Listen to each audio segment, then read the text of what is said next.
Guys, I'm bringing the party to you. Snakes. Why did it have to be snakes? You big dummy. Oh, great Odin's raven. Say hello to my little friend. I stepped in a ditch last night, man. I almost pulled my balls off, man. You take drugs, Danny? Every day. Good. What's the problem? Yeah, David. Giggity, giggity, giggity, giggity. Oh, no punchy fear well without. I'm the doctor.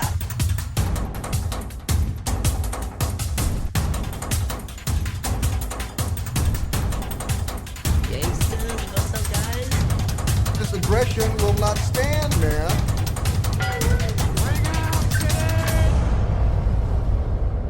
Engage. Quiet, numbskulls. I'm broadcasting.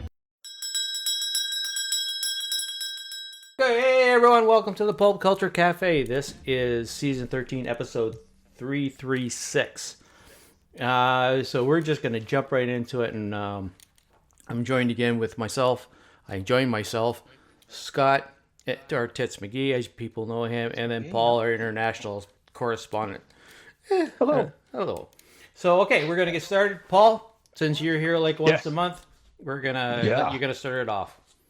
Yeah, and I've ruined everyone's day by having to leave a little bit earlier today as well, so we're going to get straight into it. My day's been ruined real quick because the Wrexham game's not on video, it's on only audio, so fuck, I'm pissed. Oh, bloody hell. Yeah. Oh, well. I could just drive down there and just, I could watch it. They're in, fuck you. Tell you how it goes. It's in London, so something London. Oh, is it? Yeah. Oh, they're playing away in London now. Yeah. That's a bit, that's too big a drive. All right, Yeah. I'll let you off. Well, I saw the list that you sent over earlier this week, and we do have some overlap. So should we just get straight in with Peacemaker Season 2? Yeah, sure, That no started problem. Last week. Yep. Second episode dropped yesterday. Is everyone up to date? Have you just seen the first one? Have you seen the second one? I've seen none of it. Yeah. Are you going to watch any of it? I am gonna watch it. So if I'm sure there'll be spoilers. It's been long enough. So do what you're gonna do. Yeah. Well, I'll keep it short and sweet then, and just say that I'm really enjoying it. Yeah. It's how to do. Well, the first episode, let's just say he throws a party. Yeah. There's more. There's lots of sausage swinging around. Yeah. It's that was. That took you back. It took me back too. I was like, what? Took you back to your college days. I heard about it. I heard about it. I've no doubt you've heard about it. Yeah, that was. That went on for a while. Yeah. That was okay. Yeah. So we're still doing this. We're still watching these. These things windmill around. Yeah. But I do like the direction of the story. It's a little different. I like the cameos in the first episode. I like the fact that him and the old team are back in it, but things have changed. They don't all work for the company. He's in a pretty depressed state at the moment. It's a different superhero show. It has more to do with grounded reality and the word I'm looking for, human aspect of it. Yeah. He's obviously looking for his place in the world because he's trying to get a job on a superhero team and failing miserably. Yeah.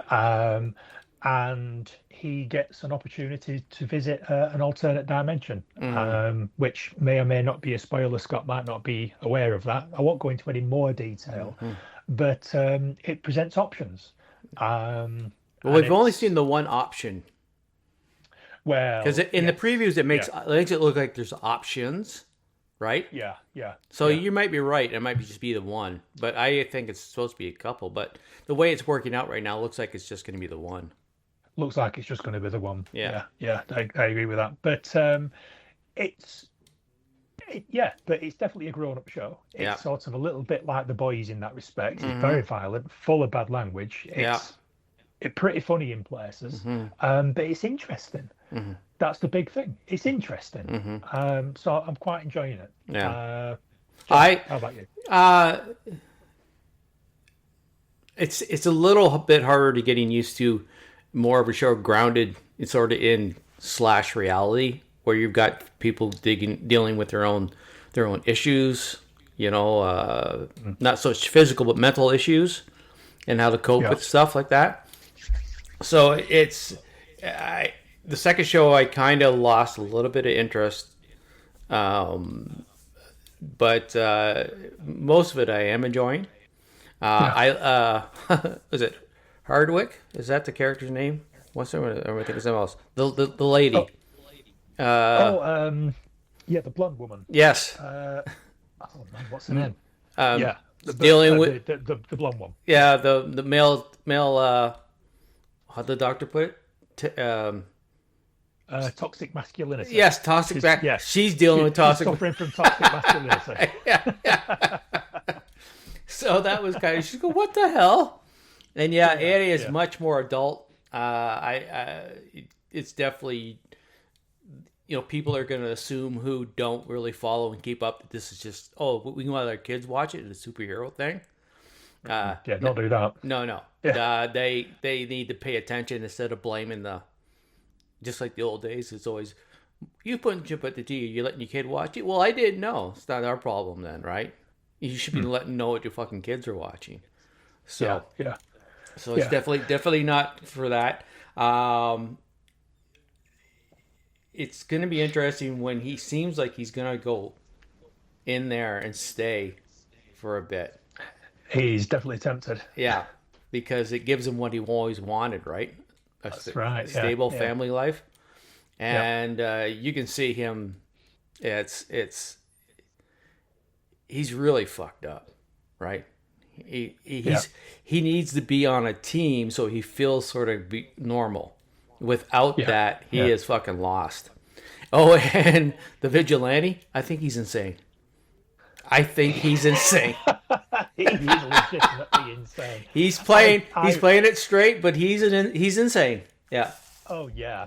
He's I really like that character. Yeah. I think he's a real breath of fresh air. Yeah. He just comes in sort of as just sort of this innocent simpleton. Yeah.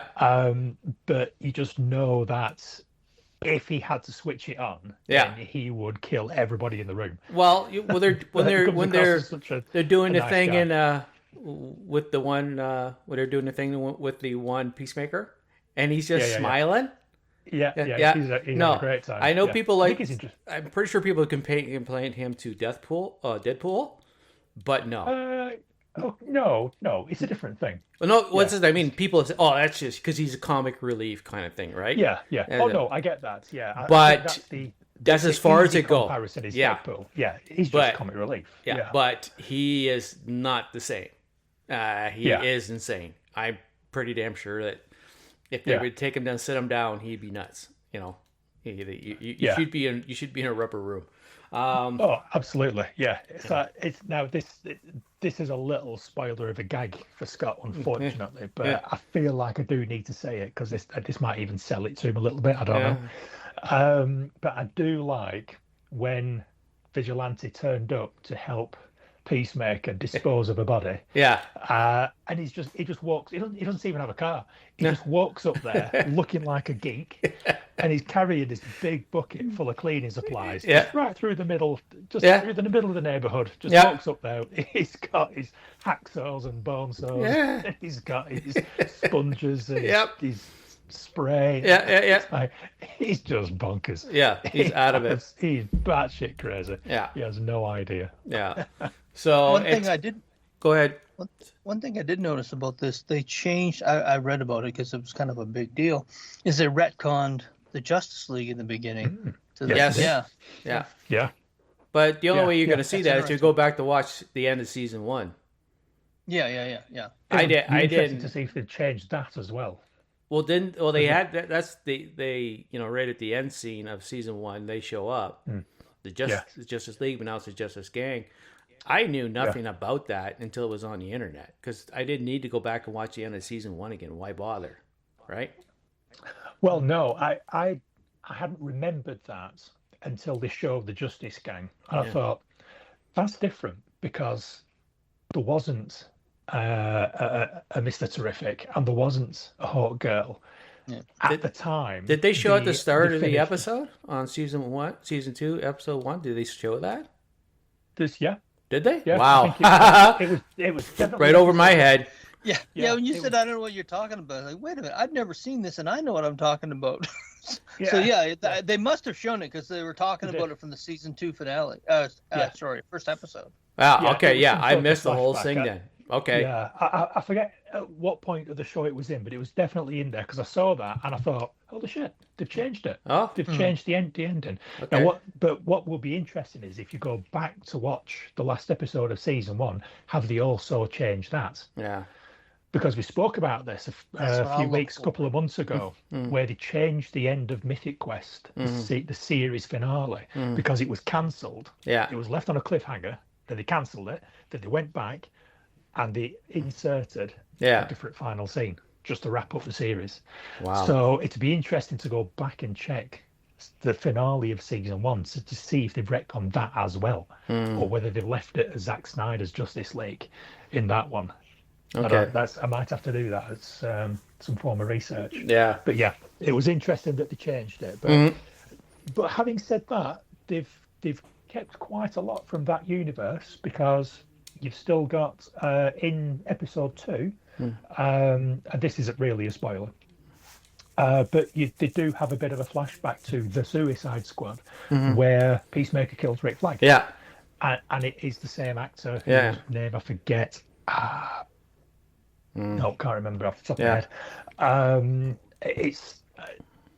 I imagine it's the same scene from the same movie. It is. I imagine they've reshot it. No, for the same one. he just uses So it's clearly the same characters in the same universe, but they've just retconned it a little bit just to make it fit into the new DC universe. Yeah, they said something about that. How they're going to retcon or how they're going to bring some of the old DCU into the new DCU. James Gunn gave an explanation, but I was just like, I don't care.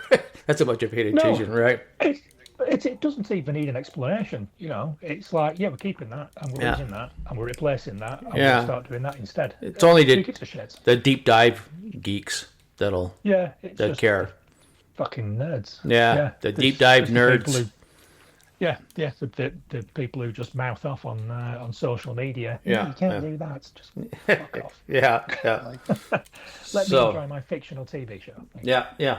It's fake. I don't care. It's not gonna ruin. So what else you got there, bud?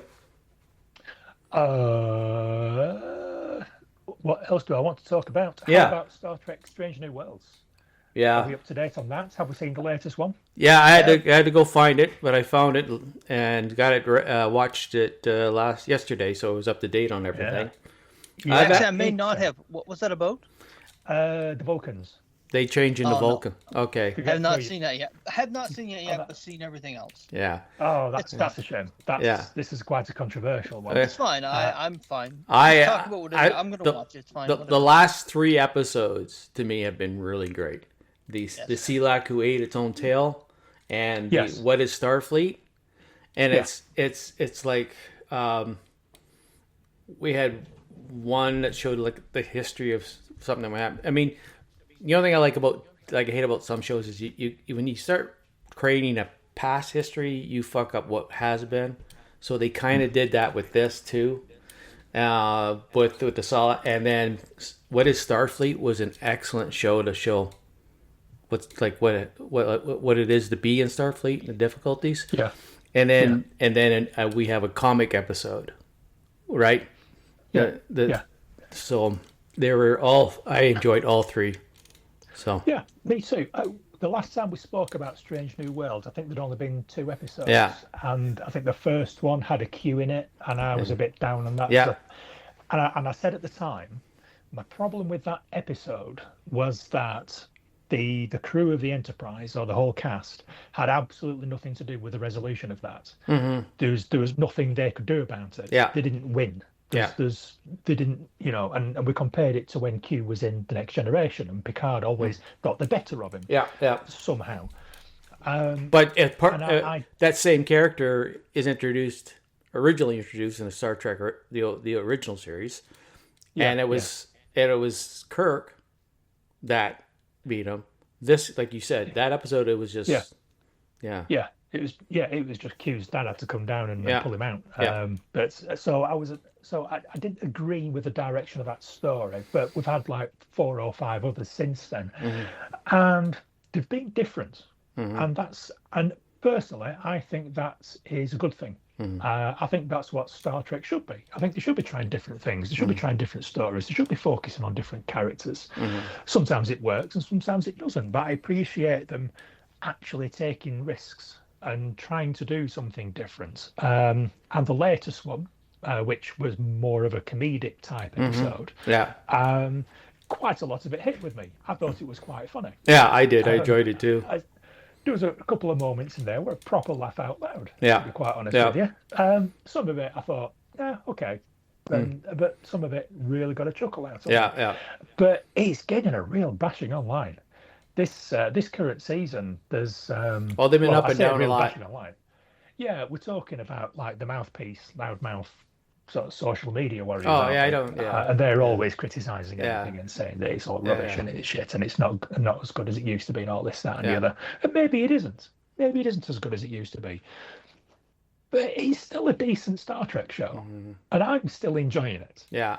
I still like the show. I still like the characters. And like you say, the past few episodes have actually been pretty good. Yeah. That What is Starfleet episode was particularly good. Yeah. That was something different that we'd never seen in a Star Trek show before. Yeah. That was shown from a documentary maker's point of view.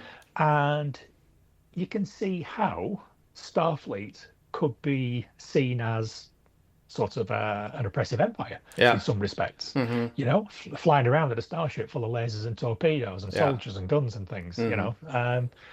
But it was interesting. Yeah, it was interesting. So I've been enjoying it. I've been enjoying it. I'm kind of sad that it's been cancelled.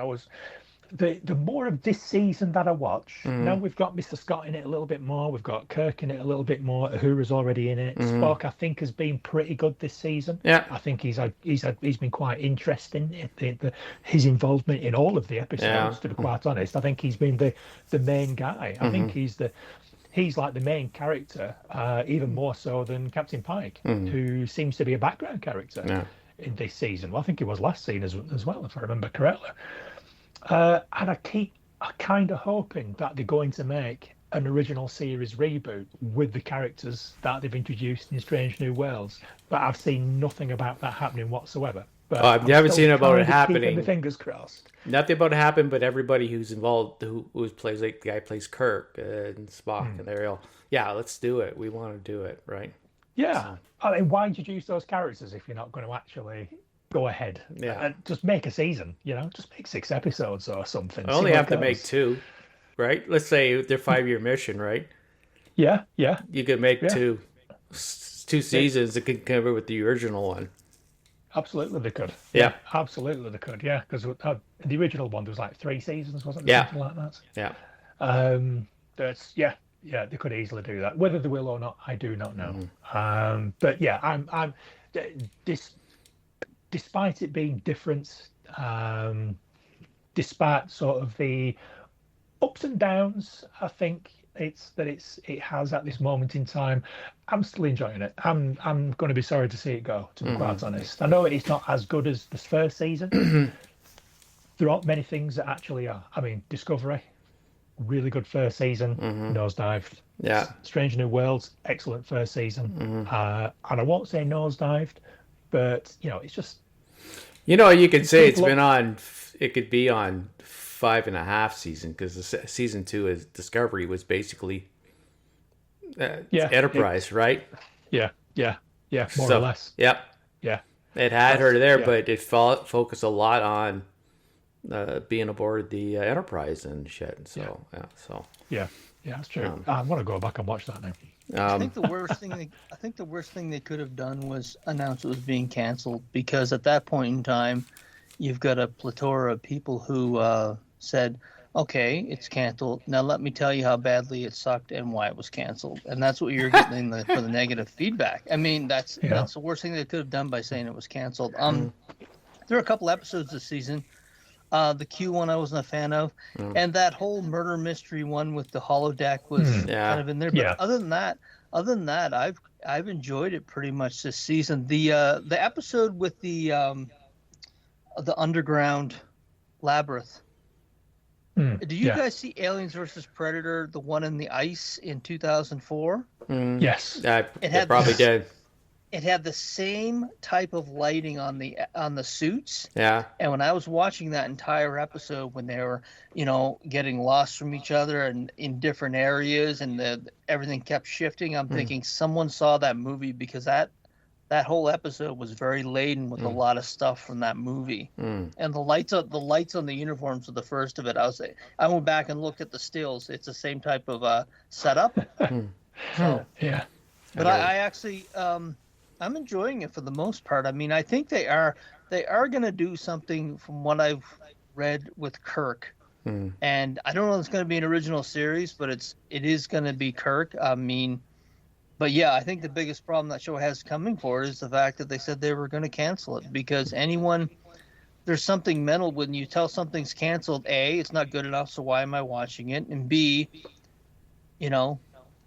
you give a chance for people to just be completely negative about it, because there's a validation that, hey, it's been canceled. It sucks, obviously. Let me tell you why. So, well, the rating system. Truth in that. The rating system and how many people you get to watch the episode is totally changed, right? You're not getting the big numbers like everything, and it's hard to get the big numbers, especially when it's on a station where you have to pay for it. Not everybody pays for it, like me. I'm not paying Paramount for one show I'm going to watch. So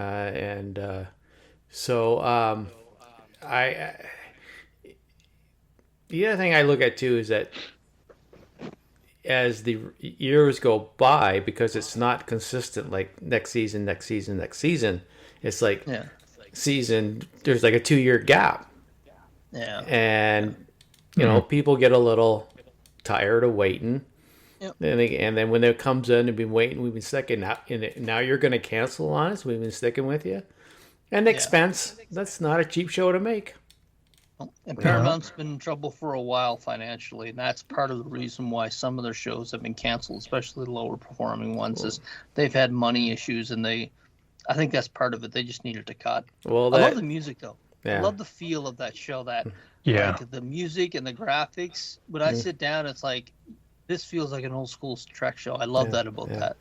I like the Vulcan one. Where's the Vulcan Pike did the opening? Yeah, it caught me. I started listening. Wait a minute, that's very monotone. You know what? When I watch it on TV, I get the opportunity to skip the opening title and get straight into the show. Yeah. And I just get into the habit of skip.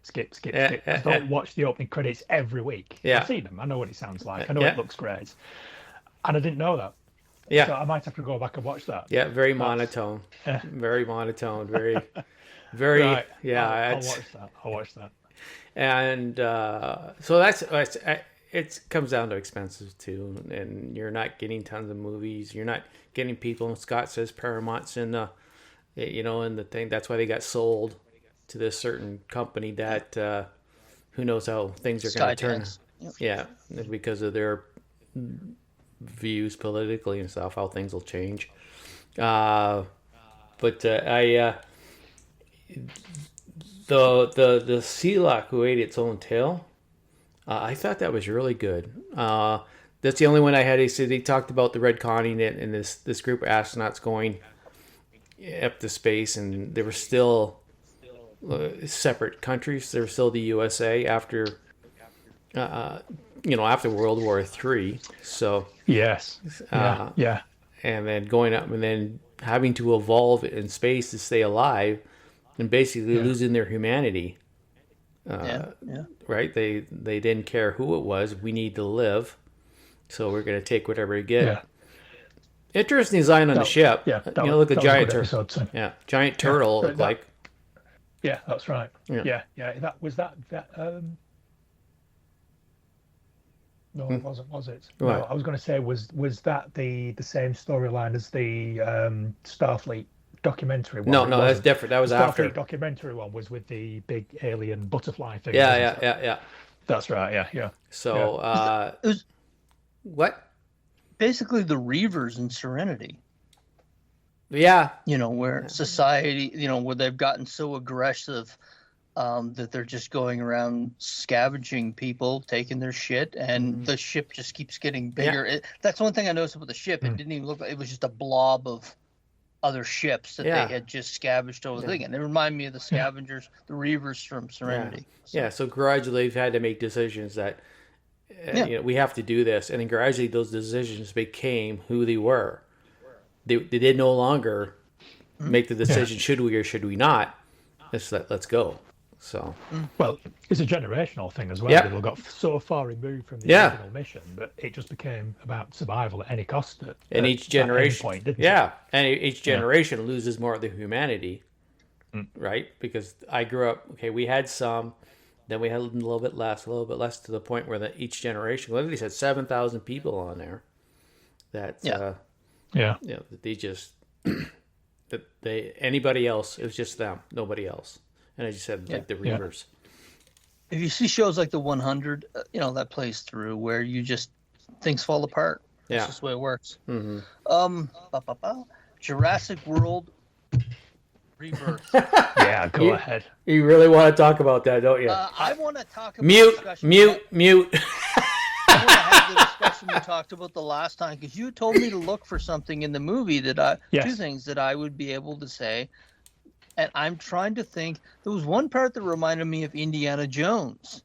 Okay. Where he was on the edge of the thing, and he's like, I can almost reach this thing. You know what I'm talking about? When they're yeah. And I was thinking that reminds me of Junior, Let It Go. And that's right. Was that what you were speaking about?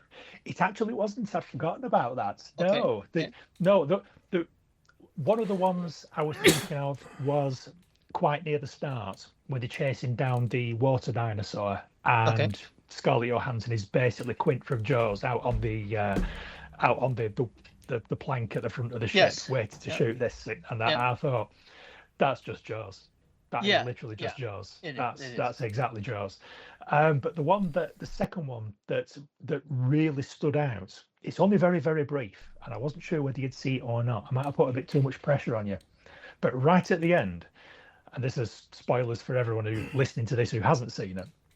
Right at the end, when that sort of like the alpha dinosaur comes out of the mist with the helicopter, which is a really cool scene, by the way. You think the helicopter's coming back for them, and he's actually just in the mouth of that big alpha dinosaur. I really enjoyed that. But when that dinosaur grabs the bad guy and shoves him in his mouth, that's from Return of the Jedi. That's the Rancor. Yeah, because it's exactly because he picks him up, looks at him, and then sort of like leans back and then throws the head in for it, and it is literally that scene from the Return of the Jedi. And as soon as I saw that, I thought, whoever directed that is a fan of Star Wars. Oh God, yeah, because they have done that on purpose. The director said that dinosaur was an inspiration of the Rancor from Return of the Jedi. He said it.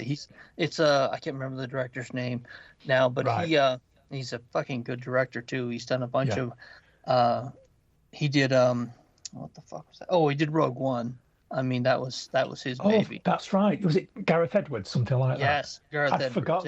I'd forgotten it was Gareth Edwards. He did Rogue One. He did Rogue One. Overall, the movie, I found it kind of video game-ish.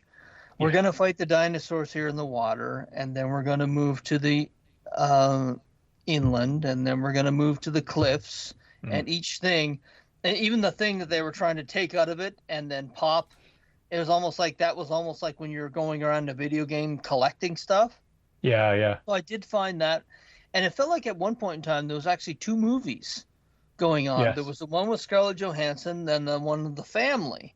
Yeah. And I did like the scene that was originally in the original Jurassic Park on the river.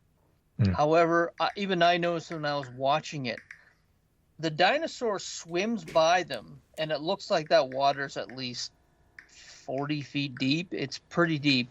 And then literally it just turns around and comes up and stands there, and the water's like 2 or 3 feet deep. And I was like, okay, well, that's kind of weird. But overall, it wasn't bad. Yeah, it's pretty good magic. Overall, it wasn't bad. I mean, the thing with Mahershala Ali at the end, you know, he went from point A to point B, and I was thinking, that made no sense. There was no that. It's almost like okay, it would have been the biggest getaway of the entire movie, and they don't show it. He's just that was a bit of lazy writing, I felt. Overall, it's not bad. It's not bad. Scarlett Johansson was a good choice to lead this team. I mean, and she's a beautiful woman, and I mean, good Lord, like holy shit. For the hearing impaired among us, we'll get you to watch our sign language interpret over here. Yeah, but I mean, it was great. It was very odd in certain ways, because if that was a movie from 20 years ago, they would have had some type of storyline between her and Mahershala Ali. But when they were having the conversations about their past, it almost felt awkward the way they were talking, because, and I've mentioned this in other things, the intimacy coordinators, they make a point of not having any kind of romantic tension on sets, and some of the conversations they do to replace that is very odd. And some of the conversations they were having about their pasts and loves, there was you could see the affection growing between them, but they couldn't pull that trigger because they didn't want to pay for the intimacy coordinators on set. It was and some of those conversations get very weird now because they can't do that. And I know it was a Jurassic Park movie, but some of the dialogue was a bit odd. It was like a mixed batch. I mean, I know it made a ton of money. I know why it made a ton of money.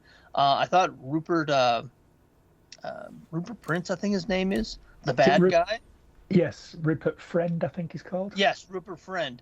I watched him in Homeland. Fantastic. Yes, he was in Homeland. Yes. Fantastic actor. And I kind of thought he was a bit wasted as the generic bad guy. I mean, he had some good scenes.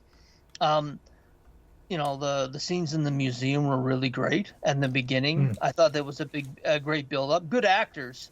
I just think that some of the dialogue they were given, you know, when these monster movies, the best ones, you always care a lot about the characters when it comes for their final demise.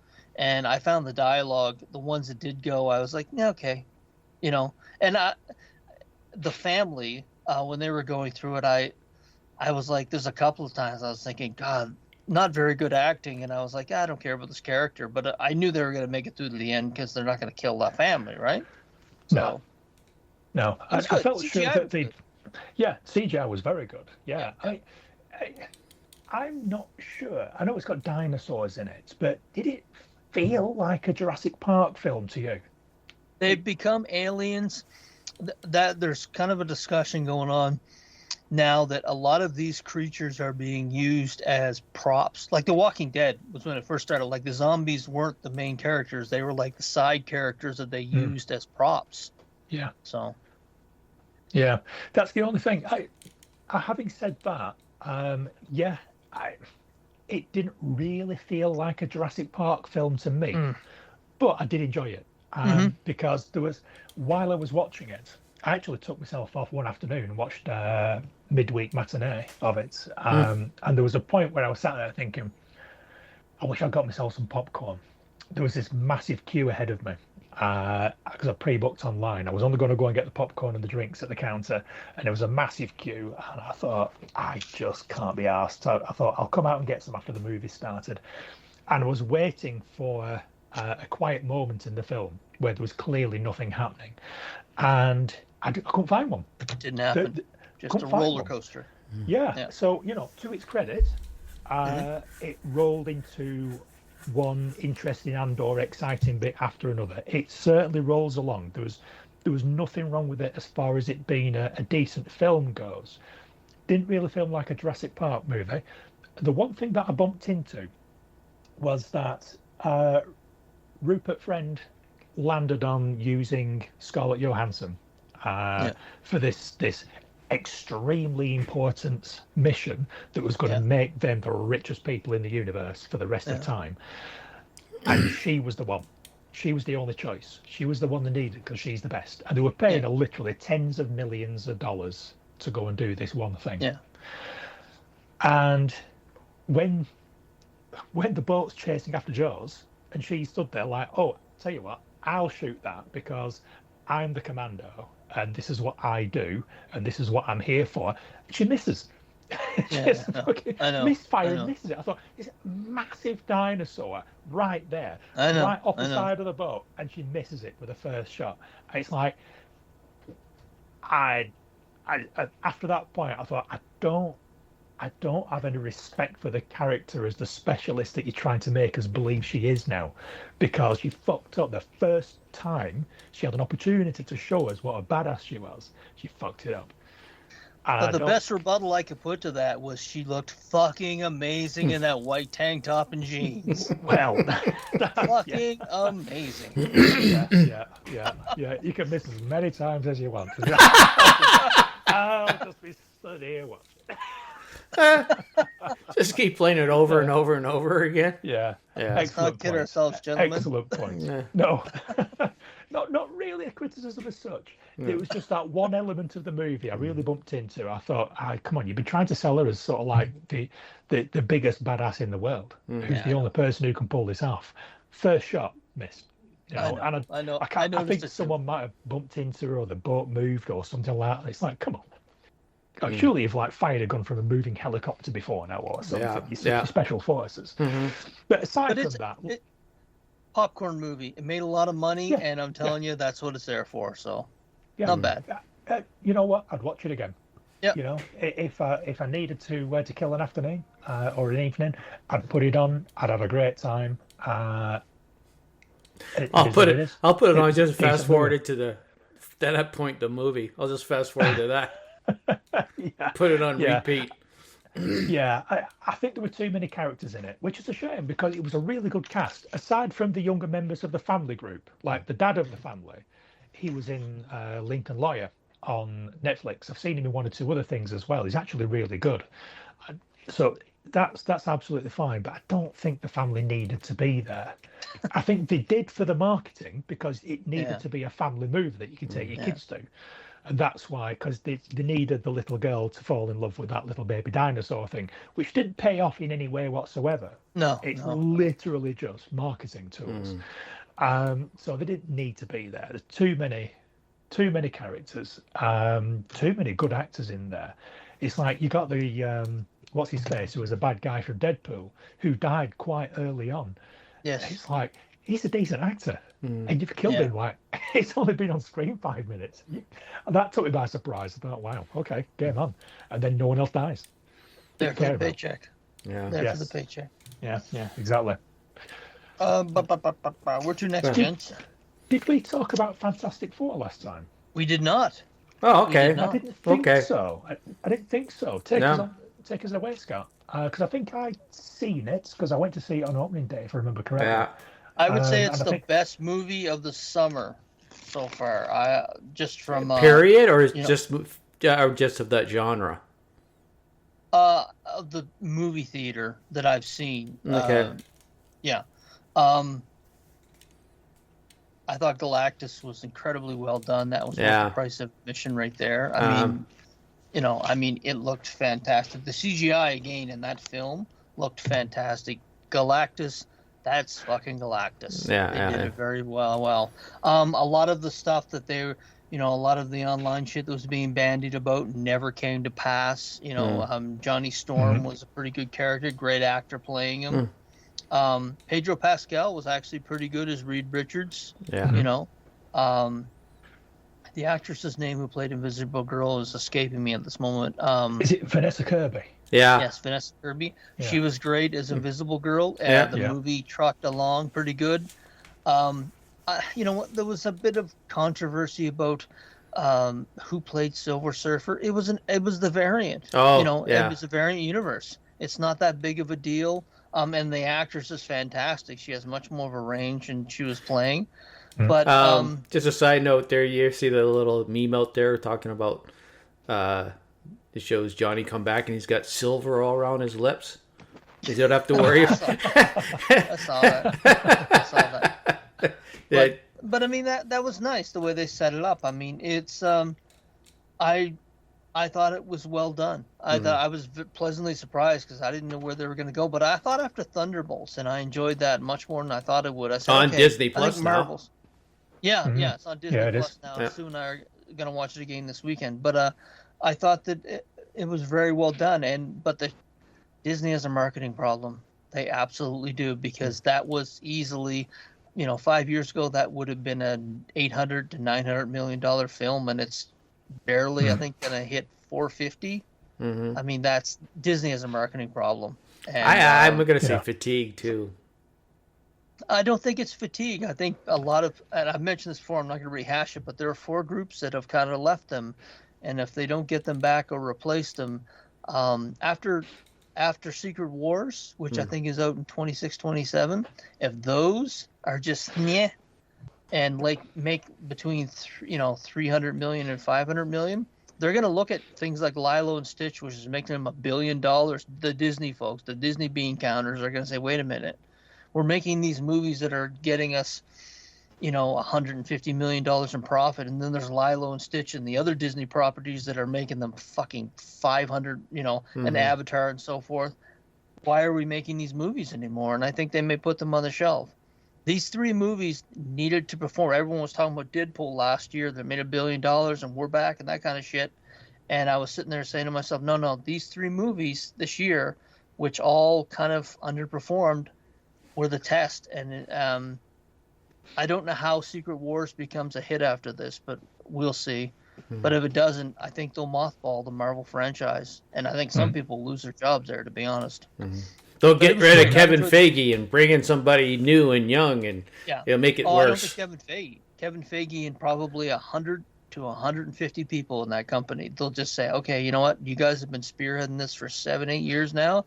It's not working. Time to go. And it's a shame, though, because the last 2 Marvel movies have been pretty good. Yeah. Agreed.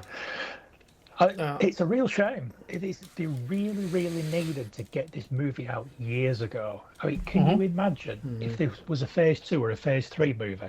If this was on the run up to Endgame, this movie, this Fantastic Four First Steps movie, would have made $2 billion.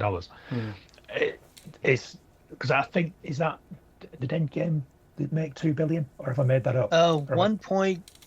It was up there, 1.7, 1.8. It was high, wasn't it? Yeah. It was a lot of money being made by these people. Yeah. I think this Fantastic Four movie would have been on track for $2 billion if they'd put it out before Endgame. Captain Marvel made $1 billion. Fuck. Yeah. See what I mean? Because it is a very good movie.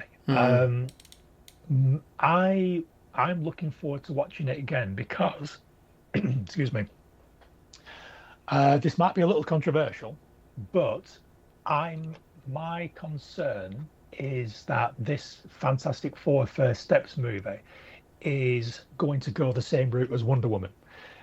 Everybody loves it, but in 12 months' time, when you've watched it 2 or 3 more times, you're going to think to yourself, I'm just going to fast forward it to the good bit. And you're going to watch like 10 minutes worth of Galactus, and then you're going to watch something else instead, because it was very, very well made. The costumes are great, the actors are great. I like the interaction between them all. There's not a huge amount happens in this movie. Once you actually know what the story is, once you know what the plot is, once you know how it ends, there's very little reason to watch the whole thing again, start to finish, because there's not a lot of it there that needs rewatching. It's just sitting around talking. Fair, yeah. And it's great in the context of the movie when you sat watching it for the first time. It's like, this is fucking amazing. This is the Fantastic Four. That's Reed Richards. Johnny Storm's awesome. It's really funny. They've done a really good job with Ben Grimm. And you come away thinking, that was fucking awesome. But I've been thinking about it quite a lot. I thought, what's my favourite bit in that movie? I actually don't know.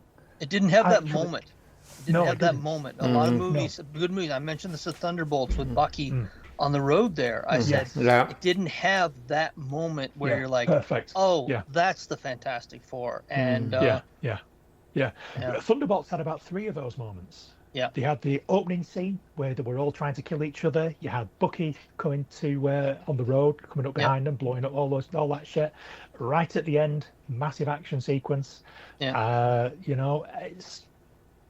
Where was that? There was nothing like that in the Fantastic Four. It was all spectacle. Yeah. It was all character building and spectacle. But I think if you watch that say a couple of times, and the next time you watch it, you'll probably enjoy it just as much because speaking of looking for watching this stuff again, how often do you go back and watch movies again? The Marvel movies. Like I found at the start, I was watching them and watching, and slowly now it's like I've watched it once. That's good enough. Have you? Winter Soldier. I just watched Winter Soldier about 2 weeks ago. Yeah, but I'm talking about the newer ones. The newer ones. Like I don't have that need to go watch them again. Eternals again. I don't think of anything that came out after Endgame. I don't think I've watched more than once. Like those you can watch over again. Like sometimes when I want just something to watch, and I'm just to watch or whatever, I go First Avenger, Captain America. I love that movie. I can watch that over and over and over and over again. I just like that so much. Yeah. But I found the newer ones. It's like, I've watched it once. That's good. I don't need to watch anymore. Yeah. See, I prefer Winter Soldier to First Avenger. Yeah. I could watch that now. I could just put it on and watch it now. Yeah, I mean, I too. Like we were just saying, there's some absolute classic moments all the way through that movie. Yeah. Opens up on the ship. Then they've got to escape from from Shield. Yeah. And then they're on the run, and then they meet up with Anthony Mackie, and then they kidnap the guy and throw him off a building, and then they go and get attacked while they're in the underground silo, and then they go into the airships. It's just relentless, Oh, and of course the fight on the elevator when Winter Soldier actually comes and tries to take him down. It's phenomenal. Winter Soldier has the elevator scene too, is it? Yeah. Cap fighting the guys in the elevator. Yeah, absolutely. I'd say that had so many moments. Yeah, so many classic moments. So many classic moments. And this is what I'm saying about Fantastic Four. I'm not taking away that it was a very, very good movie, and I thoroughly enjoyed it, and it was very, very well made. But talking about rewatching it, about that type of, that's what I mean. Rewatch movie. Yeah, it's not. No, that's what I mean. Like I don't really need to watch it again. Yeah, I think that's got a lot to do with why it only made $500 million. It only made $500 million. Yeah. Because no one's going back to watch it again. Yeah. And why would you? Mm-hmm. It's something like Endgame. Everyone's going back to watch that 3-4 times. Yeah. And it nearly grossed $2 billion. But something like Fantastic Four, you don't need to watch it again. Doesn't mean it's shit. Doesn't mean it's not very good. And people are saying it's flopped and it's bombed at the box office and this, that, and the other. Everyone really enjoys it. It's a really good movie. But no one's going back to see it because you don't need to. They're saying that because it didn't make its it's $1 billion. That's why they say it's a flop. Yeah, and they expected it to. Yeah, if you look at what they were supposed to make. Yeah, I mean, but you look at it, money spent and how much they had to make back to make a profit. It's done that. Not a huge profit. And that's what they look at. Yeah, they've not lost money on it. No. Yeah. So it's a matter of who's deciding who's a flop or not. So, and that'll be Disney. That'll be Disney will decide that, not us. Well, the biggest success you can take away from the Fantastic Four movie is that everybody wants to see more of them. So whatever movie they're in next, it'll have a massive opening weekend. Yeah. Because everyone will go and see it straight away because everybody wants to see the Fantastic Four again. I'm hoping. In that respect, it's a success. The nice cliffhanger, the Doom cliff. It's been over for 6 weeks. Whatever. Yeah, the Doom cliffhanger was very good because they're going to be wanting to see Robert Downey Jr. At some point in time over the last 7 years, and respect of Martin Scorsese, cinema has become content. Yeah. And people consume content like a sandwich now, and you're not thinking about that sandwich you just ate It's just the way they've presented it. I mean, they're trying. I mean, definitely they are, but unfortunately, society has changed, and I'm not sure if they can get that back. But I hope they do. So they won't get it back in this generation. It's hopefully future generations of people will be a little more discerning. But at this moment in time, we've got a good 10 years worth of people just watching movies on the phones and idiocracy. That's where we're Yes. going. That's where we're going. I watched that documentary just a little while ago. I need to watch that. Did either of you see Mission Impossible yet? No. Oh, the final one. Yeah. Yes, I did. Yeah. Are you going to watch it, John? I don't want to spoil it for you if you're going I'm to. not really in a rush to watch it. We'll be back after this commercial break, folks. To find out how well camels agree with the throats of smokers, this far-reaching test was made. Hundreds of people from coast to coast, people with normal throats, smoked only camels for 30 days.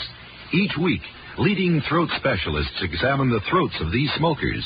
They made 2,470 examinations and reported not one single case of throat irritation due to smoking camels. Try camels for 30 days and see how mild, how flavorful, how enjoyable a cigarette can be. How mild, how mild, how mild can a cigarette be? Smoke camels and see. Here's Dick Powell with a special message. Thank you. Ladies and gentlemen, the makers of Camels have sent more than 198 million gift camels to our armed forces. This week, gift camels go to hospitalized servicemen and veterans at Veterans Hospitals, Framingham, Massachusetts, and Dearborn, Michigan, U.S. Naval Hospital, San Diego, California, and to all hospitals operated for the U.S. Air Forces in the Far East. Now, until next week, enjoy Camels. I always do. We might have to wait a few seconds. Oh, no, it looks like Paul's there. There he is. All right. Here I am. So I hope you enjoyed the commercial, folks, because we're back to slap you with more information. Take out our big wigglies and smack you across the face with it. And just before we went to commercial break, you guys were going to start talking about, what the fuck was it? Mission Impossible. Yes. Mission Impossible. Final. So I'm gonna do this while you guys, and I'll jump back in when you're, when I get back. All right. Right up. So do you want to start off on this, Paul, or shall I just jump in? Sure, yeah. Now, I'm a massive fan of the Mission Impossible franchise. I just think, like we were just saying about Jurassic Park Rebirth, I think all of the Mission Impossible movies, even the bad ones, they're very entertaining. There might be bits where you think, I mean, come on, okay, that didn't really hit. But generally speaking, every single one of these Mission Impossible movies has 2 or 3 outstanding moments that make you really remember that movie after you've left the cinema or after you finish watching it at home. I really, really, really enjoy them. So I was hugely looking forward to this, the final one. Now, the one previous, Dead Reckoning, I think it's called, I didn't think that was as good as the 2 or 3 that came before it. So, like your Ghost Protocol and your Fallout, I thought they were better. I didn't really get on board with the Entity as a villain because it's not charismatic. I mean, the guy that was running around doing its bidding, I've seen him in a couple of things. He's a good actor. He's interesting to watch. But as a bad guy, artificial intelligence wasn't really doing it for me. So I wasn't really high on Dead Reckoning. I wouldn't put it high up on my list of favourite Mission Impossible films, but I was really looking forward to the final one because we're expecting big things from it, which is why I was so disappointed. It took about half an hour to get going. It's like that first 30 to 40 minutes of that movie is a trudge.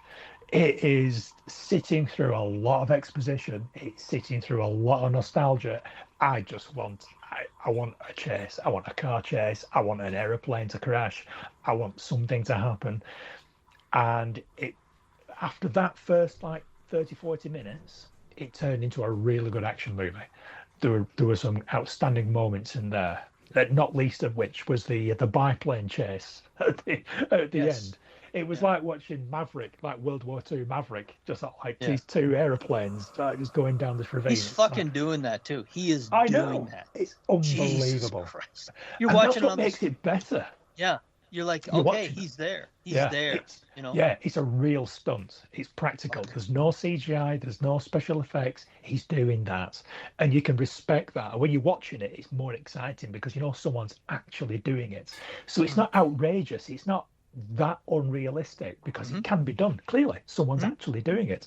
Yep. So ultimately, at the end of it, are we spoiling the end at all? I mean, it's been out for a little while. It's been on video now. Yeah. I honestly thought they were going to kill off Tom Cruise at the end of this, and it was going to hand off to somebody else, or it was going to end up like being Simon Pegg's franchise, or they might bring Jeremy Renner back or someone. I don't know. I was really surprised that Tom Cruise survived to the end, and it looked like he intended to carry on being part of the IMF. Leave your options open. It's money. Yeah, it is. Yeah, nothing's ever over, is it? Not while you can still make money out of it. So, ultimately, it was disappointing in a couple of ways, but at the end of it, I thought, yeah, that was a pretty good film. I enjoyed that. Not my favourite, but yeah, I enjoyed that. Because I can probably only tell you about 2 action sequences. There's the one at the end with the biplanes. Yeah. And I really enjoyed the one where they went to that outpost where they found the guy from the original movie, who was in that secure room, who ended up getting like redeployed or sacked or whatever. That was a really nice touch. I really appreciated that. Been a fan of the franchise. I thought that was I really enjoyed that. That I've heard that Tom Cruise is very giving to his other actors, and that to me was like, I'm sure there was a conversation where they said, "Oh yeah, where is that guy?" And Tom probably said, "Get him." Like I want to revisit that again, and I thought it was really well done. When you had said earlier about the entity, I got the same feeling watching this movie as I did when I watched the first Terminator. Right. There is something that's going to wipe us out, and it's not even going to be personal. It's not even going to be personal. And when you said it was tough to get into as a character, it didn't for me because it's just an entity, and it's this. If something does happen badly with the world. You know, the same feeling when I saw those soulless Terminators where it's not personal and they're not bad. They are what they are, and they're going to take down humanity. Yeah. I felt the same way about this entity when I'm thinking, okay, some super AI could take over the ballistic missiles of one country maybe and just light them off. And that was kind of, when I'm watching it was kind of uncomfortable. I said to Susan after I said, you know, if shit ever goes down the next quarter of a century or whatever, it's probably going to have some aspects to it here where some country's going to get locked out of their missile system, and it's going to be a very uncomfortable few days, maybe at least, or maybe even worse. Can I put a little side note in here? You're talking about the AI. So I started using ChatGPT just to play with it, like nothing serious. But first thing I did, it had it create an image of a guy sitting in a lawn chair eating a bag of chips while he's watching an atomic bomb go off, and it made it. And it's just growing exponentially. But this whole movie, when they were talking about this, it was terrifying because it was nothing personal. You're right. There was no heavily emotion to it, but it was just this Terminator of a virus that they were trying to stop and couldn't. But I love the resolution with the guy. His name's William Dunlow. He's actually quite a famous actor overseas. Actually, he has his own website and everything. I know they couldn't top this. What else could they do? And one thing that's really underscored, that scene in that sub was incredibly uncomfortable to watch, because I don't think I've ever felt more, especially someone who doesn't really like enclosed spaces, where they were at, what he was in, and what was happening was this is very uncomfortable to watch, because you're thinking, how is he going to get out of this? And that was brilliant. But, very tense. Yeah. You know, when he stripped off his clothes, I immediately walked over to a mirror here and said, "You fat cunt, loosen me." I was like, that man is 60 years old, and holy shit, no fucking wonder. I was like, I said to Susan, I said, I feel as fat as I've ever felt right now. But, it's unbelievable. Paul, did you listen to the Fat Man on Batman, the latest one?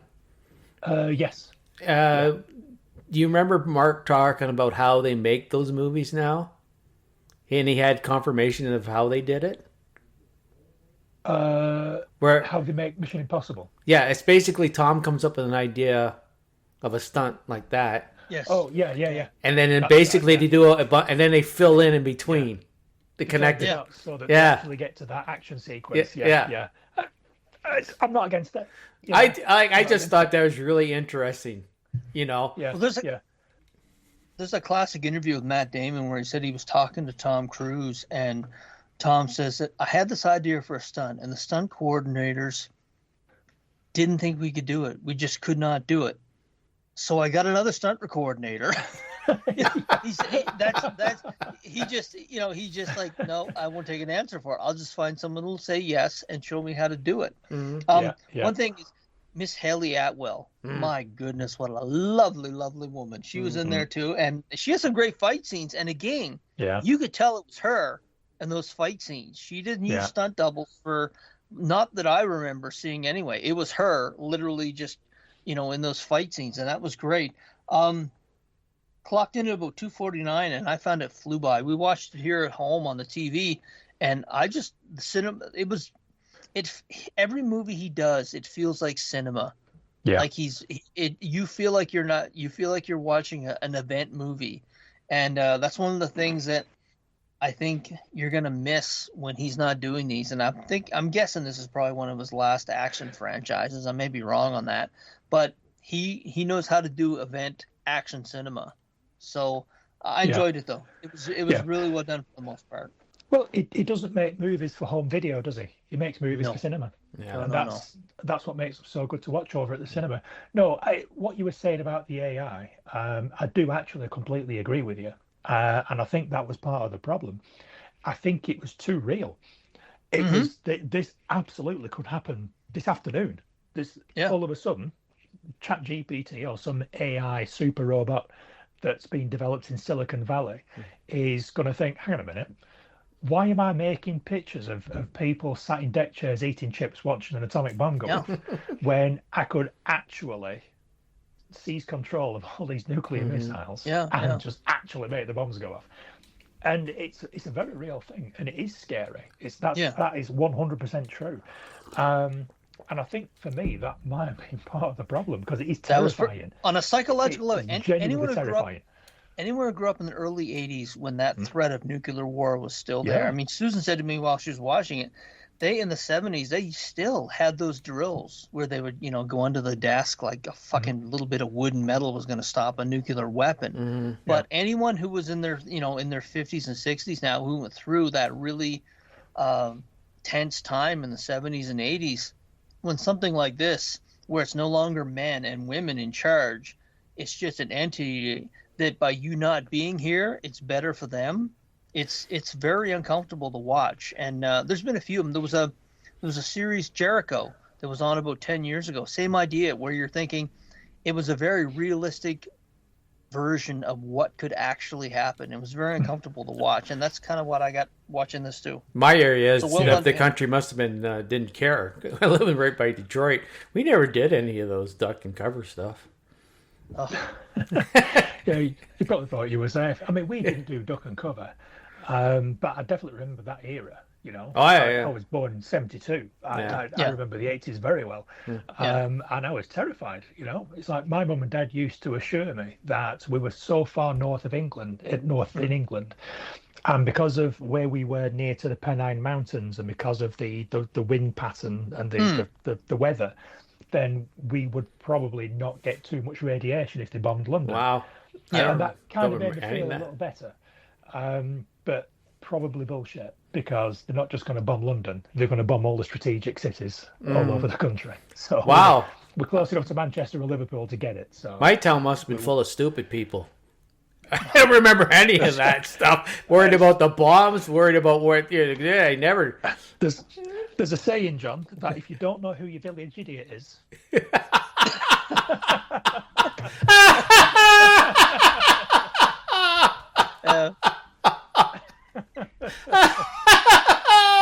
I love that. I've heard that before. Oh, yeah. Oh, that's excellent. Switching gears a bit, I just got done watching a series on Netflix called The Studio with Seth Rogen, Bryan Cranston, Catherine O'Hara. There's some really good fucking talent in this show, and it's basically a comedy. It's 10 episodes, and they're about I'd say 35 minutes long, maybe 40. And it's basically, did either of you watch Curb Your Enthusiasm, Paul? I think you watched a bit of it, wasn't a fan. No, I watched, I can't remember whether I watched the whole of season 1 or half of season 1. And it wasn't really working for me. Did you watch Curb Your Enthusiasm, John? Just a little. 1 to 2 shows, but that's about it. It's kind of a love letter to this, but it's basically talking about the Hollywood industry. Seth Rogen plays an executive. I watched 1 episode of that. Yeah. That was it. The entire series, they do take themselves to task over some of the stuff we've talked about on various shows that you're that you're trying to greenlight stuff that nobody wants to see. Mm-hmm. But also they take the folks online to task.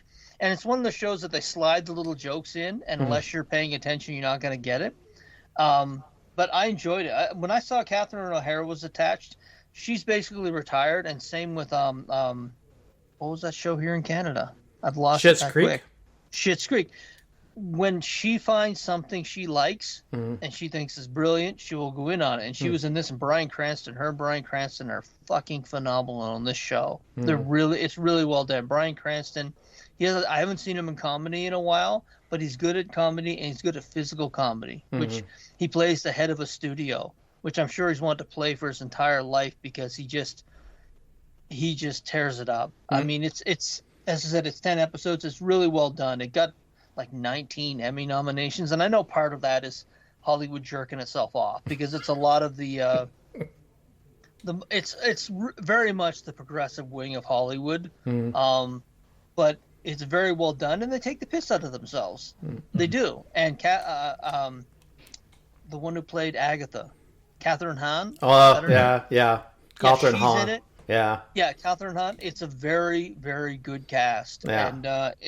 And the first episode, I was like, okay, what's this going to be? The second episode, there were some laugh out loud moments where you're just like, so, where they're on a studio Hollywood lot, and a lot of the shit that you think goes on, they shy away from the stuff that still happens, but they don't want it to happen. Like a lot of the, the male-dominated stuff. But there's a lot of shit that goes on.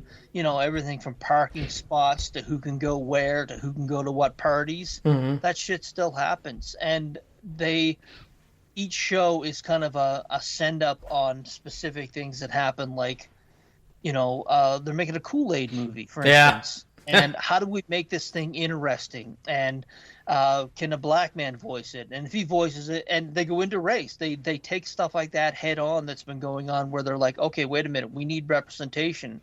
And by the end of it, the entire movie is just basically a racist movie because they said, we need these people in it. And by the end of it, it's completely racist because there's only these people in it. And the way they get there is just hilarious. So it's very well written. It's smart comedy. And there's a lot of irony in there. So I really enjoyed it. This sounds like something I'd enjoy. And you actually sold me at the point that you said Bryan Cranston tears it up as a studio Oh, head. fuck, does he? So Yeah. I'm definitely going to have to try this. Yeah. And you guys watch Alien Earth? Yeah, that's on the list of things to talk about. Yeah. Where we episode 3 or 4. I just watching Scott's face, his eyes. I watched the first episode. Now I'm very curious what your guys' thoughts are on it, because I picked something out right away, and I'm thinking to myself, fucking Disney. Anyway. Oh, okay. Episode 4, maybe 4 I can't remember if 5. it was 3 or 4 we're on. Is it 4? The last one ends with her playing with the thing on the desk. The creature jumps out of the lung. Yes. Xenomorph. Yep. Yes, that's right. Yes, Okay, that's so, the one. That's yeah. the latest one. Whatever number of episode that Yeah, is. so That's the one. That's the most recent one. Yeah. It's basically like I'm getting more interested in what's happening with her and the xenophore or the Chucky, what the fuck are things called, and then her, and then kind of what's happening with Timothy, what's his name, the actor, Elephant. his character, and that. Basically, the rest I don't care about. It's just the same thing. I'm looking at how much money I can make from this creature, and people who don't really care, and a thing does whatever. That part doesn't interest me. I don't care. But that's just a plot device just to get the aliens into this. Yeah, but it's the same plot device they use in every fucking movie. Alien movie. It's the same plot of every Alien film. Yeah, that's it. That's it. Super rich corporation wants the alien. Yeah, so it's like it's exactly the same plot as every other. Yeah, Alien so that's why franchise. it's just like, okay, let's get to the part where, for some reason, she's able to commute with these things and what's going on with her, and then what. Yeah, I mean that's the only different thing about this series. That's the only thing that sets it apart from the others. Yeah, and the that eye oscillate thing in the goat. That's scary as shit. Yeah. So I don't want that to happen to me. So that creature and what she's going on. I don't care about the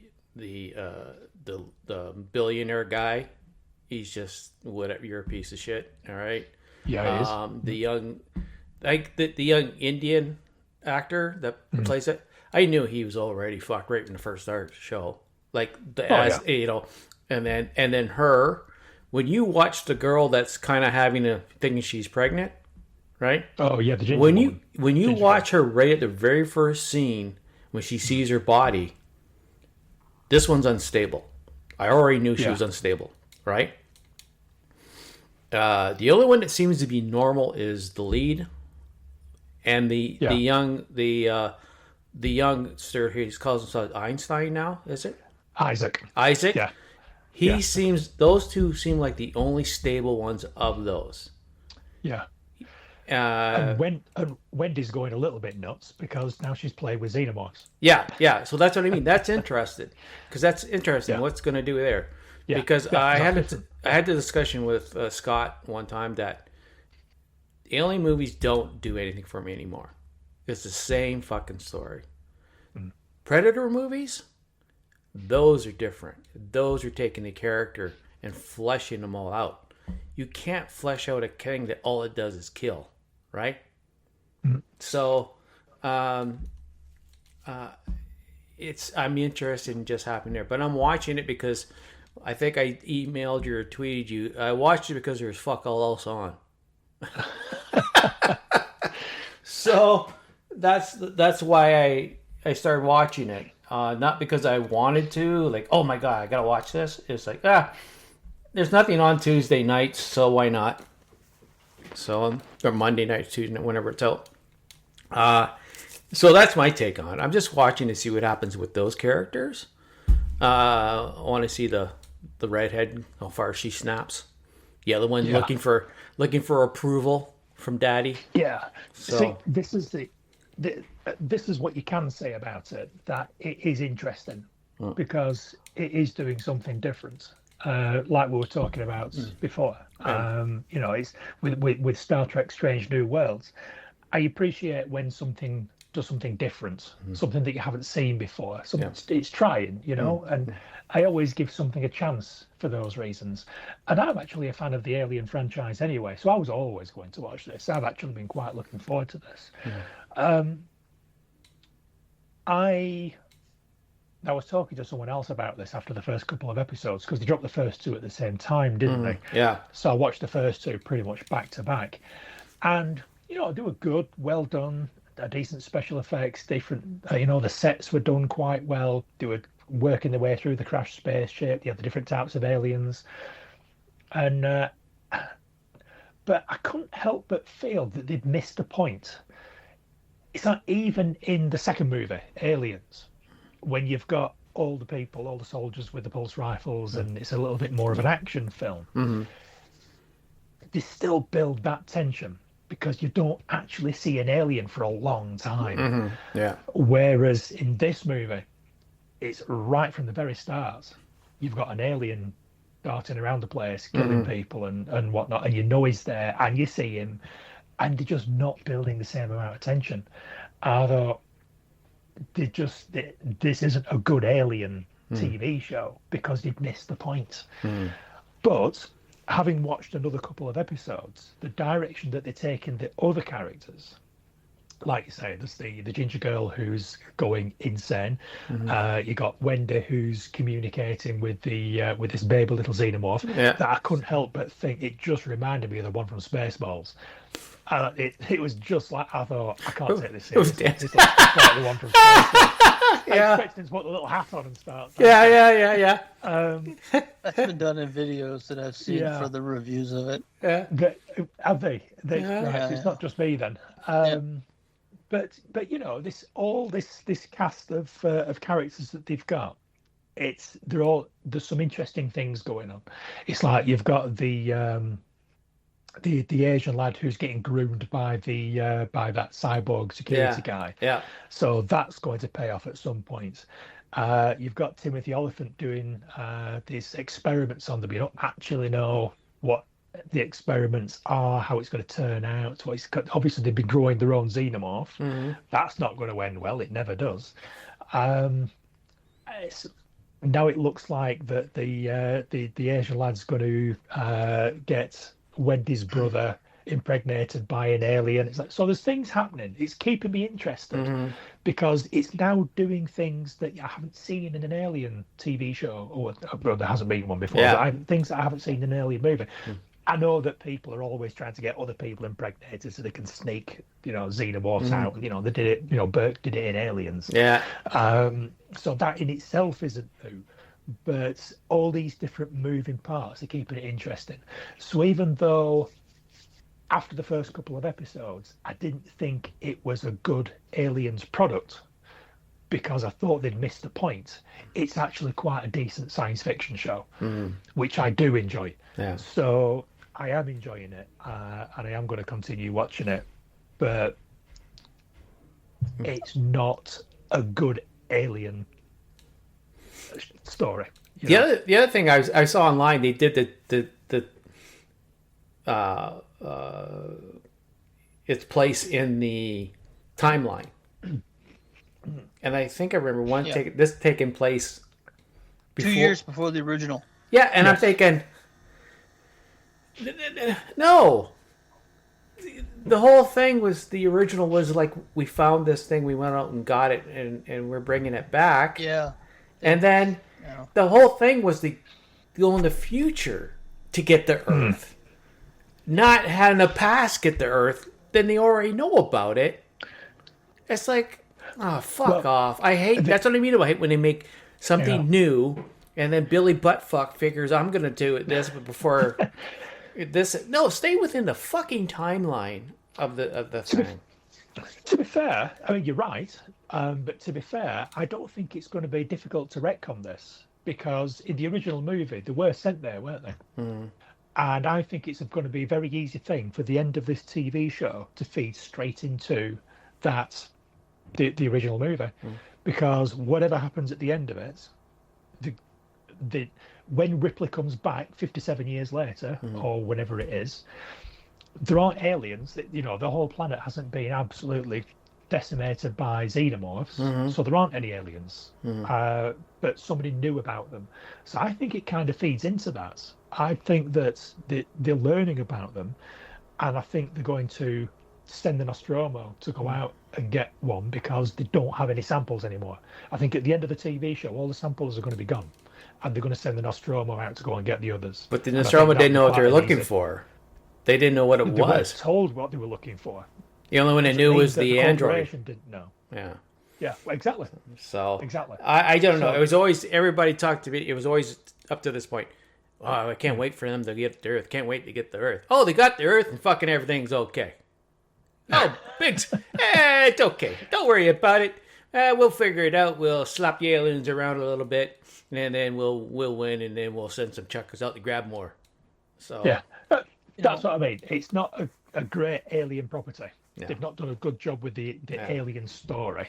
But so the big excitement about it coming to Earth goes right down the shitter. Yeah, they needed a franchise to put what they wanted to put into it, and I only watched the first episode, but I realized I mentioned this a couple of weeks ago that some of the writers on one of the X-Men comics, remember I showed up the lantern. I said, you watch Scooby-Doo, you bring Scooby-Doo to your property because you don't know or haven't watched what's come before, so you really don't have a strong sense of history. Mm-hmm.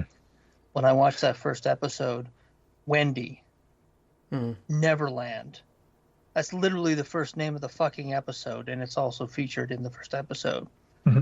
Timmy Oliphant is Captain Hook. The kid is Peter Pan. Yeah, I mean, it's all fucking crocodile. Yeah, that's the whole. They're retelling. They took the Aliens franchise so they could retell a Peter Pan story. That's what they talk about on that Screen Crush. I mean, basically, they talk about that whole thing that he's fascinated with Peter Pan, so that's why he called all the kids after those characters and everything. But they're not. I don't think they're going to gain any viewers with that. But they're just going to push people away because you come to see an Aliens film. And the things that I have not seen this, but I guess there's a gun that shows up in the later episodes, or maybe it was a gun that would have been very useful to those Marines years later that could take those fucking aliens apart pretty quickly. Mm-hmm. And there's a lot of stuff that and I've seen some spoilers from future episodes that they're like, wait a minute, this makes no sense. Because if this was here and this was here, this would not have happened. Because it was, my understanding is they're retconning a lot of shit that would make a lot of plot points from future Alien films obsolete, or the very a lot. They might as well just say, okay, this is a whole new story. We're flushing everything that happened with aliens, all that. It's down the shitter. It never existed. We're starting. They could have just said it 100 years later. Yeah.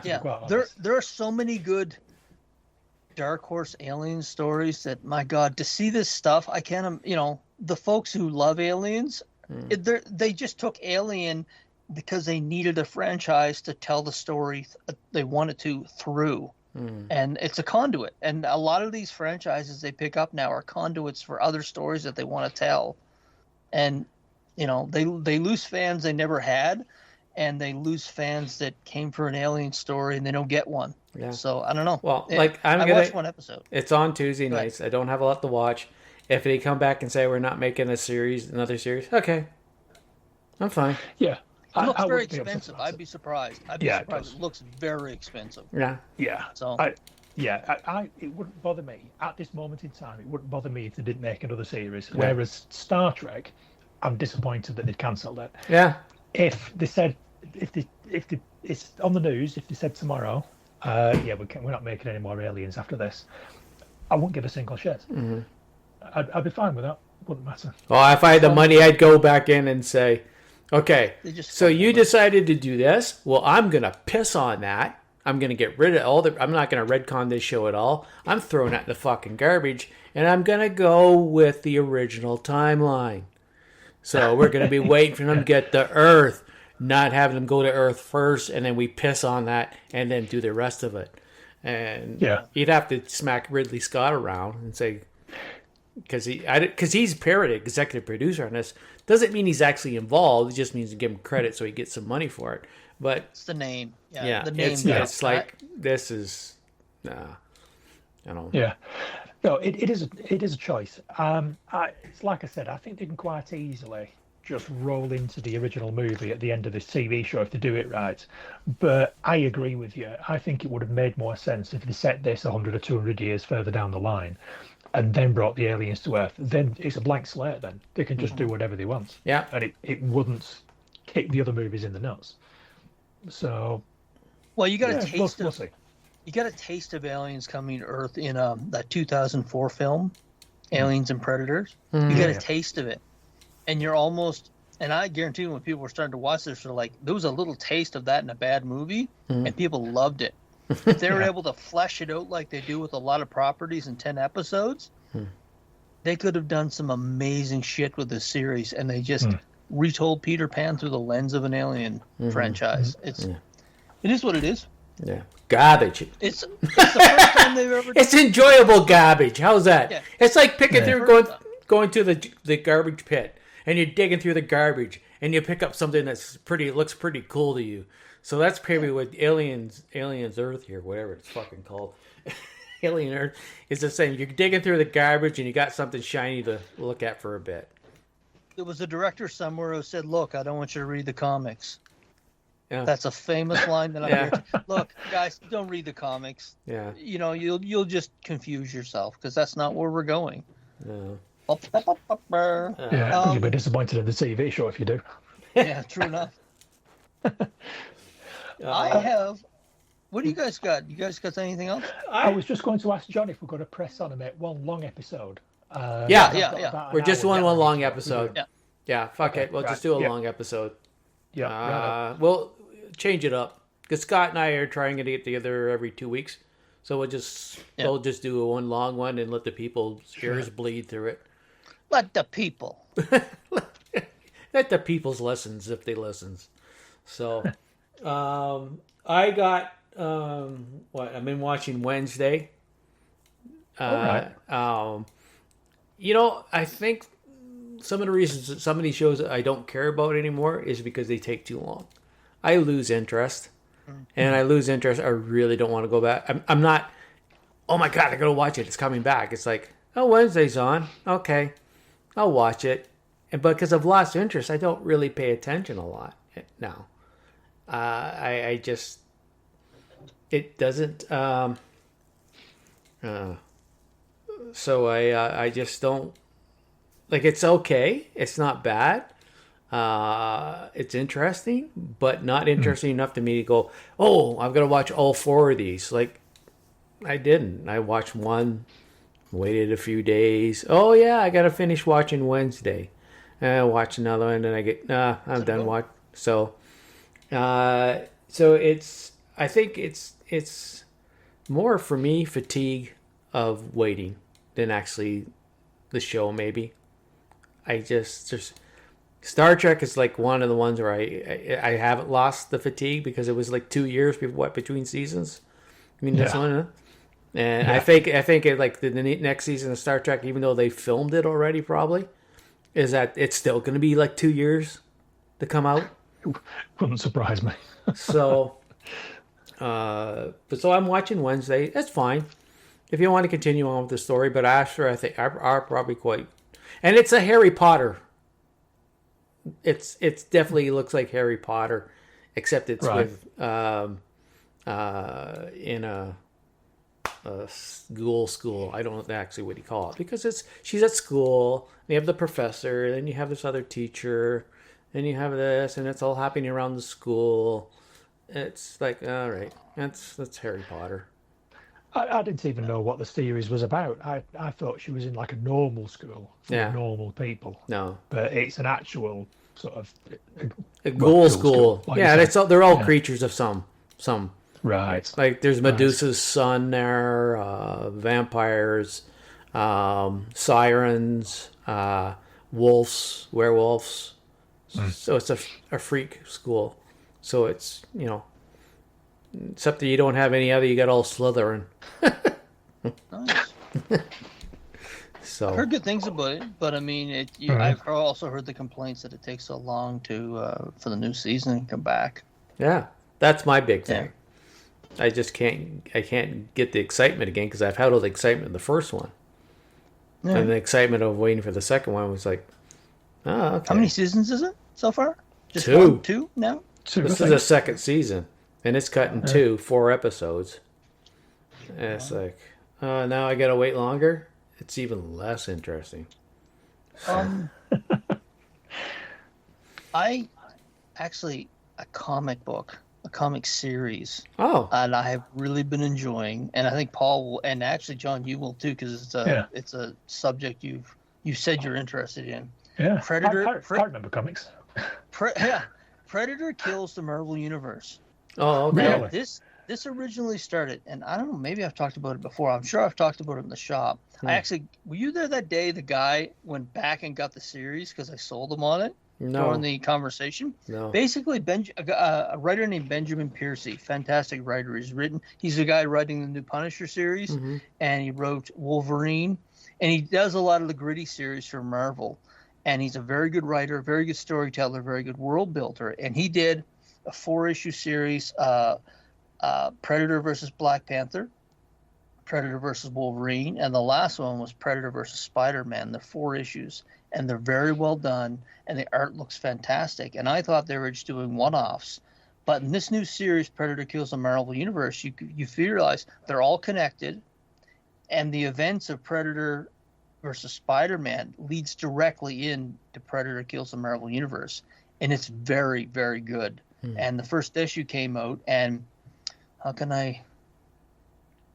you ever seen in a movie where somebody in the know leads a Trojan horse in somewhere and they give details of how to defeat the enemy? This is done so brilliantly, so originally, and so well that after the first issue, I was like, they could turn this into a movie or TV series and I'd watch it. The Predators, it's probably one of the most original things I've done with the Predators in years. And when I read the first issue and I was like, fuck, Piercy really did well with this. And I hope I think it's a 5-issue limited series. I wish it was 10, because the feeling, obviously some of the heroes die, but the way they have them die and the emotion he's able to bring to these characters just on a panel and written page was fantastic in the first issue. I was like, wow, he had a plan. When you realize, it's one of those things when you realize this person had a plan the whole time, and now you're seeing it after reading kind of you're reading good writing and you realize he had a plan the whole time, and good writing all of a sudden becomes great writing.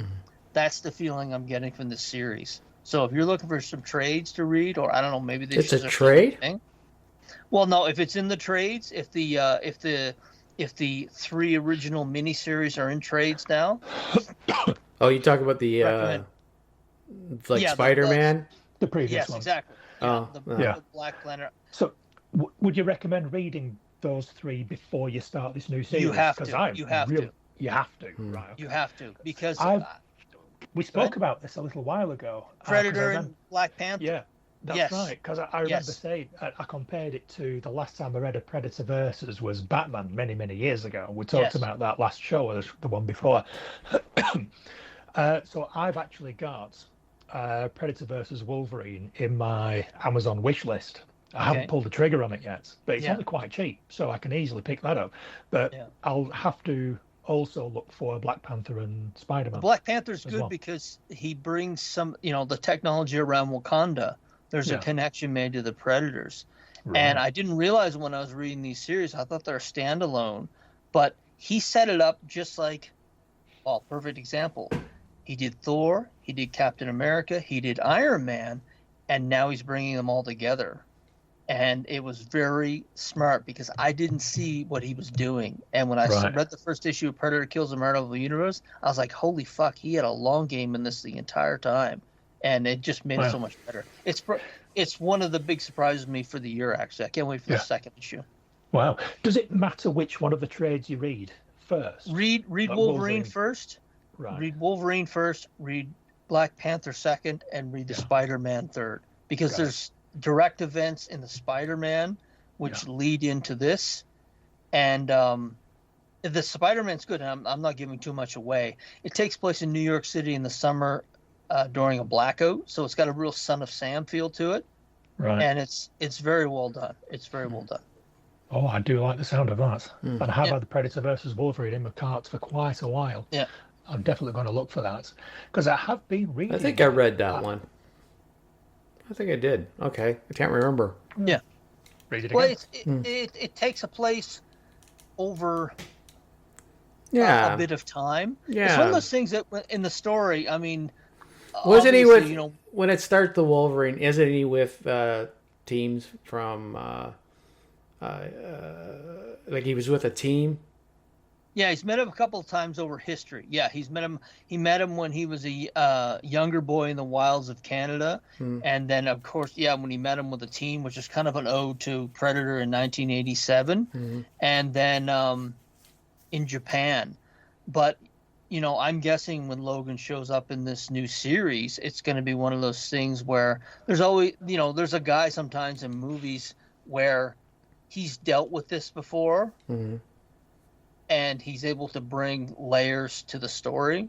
And anyway, I'm really looking forward to this miniseries a lot more than I was, and I hope it's like, sometimes they'll say a 5, but if it becomes successful and sells well, they turn it into like a bigger miniseries or whatever.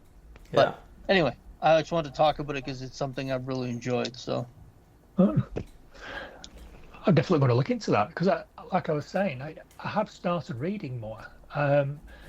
I started reading more books, and that led me into going back to comics. I actually bought the Absolute Batman Volume 1, which only came out fairly recently. Superman was good.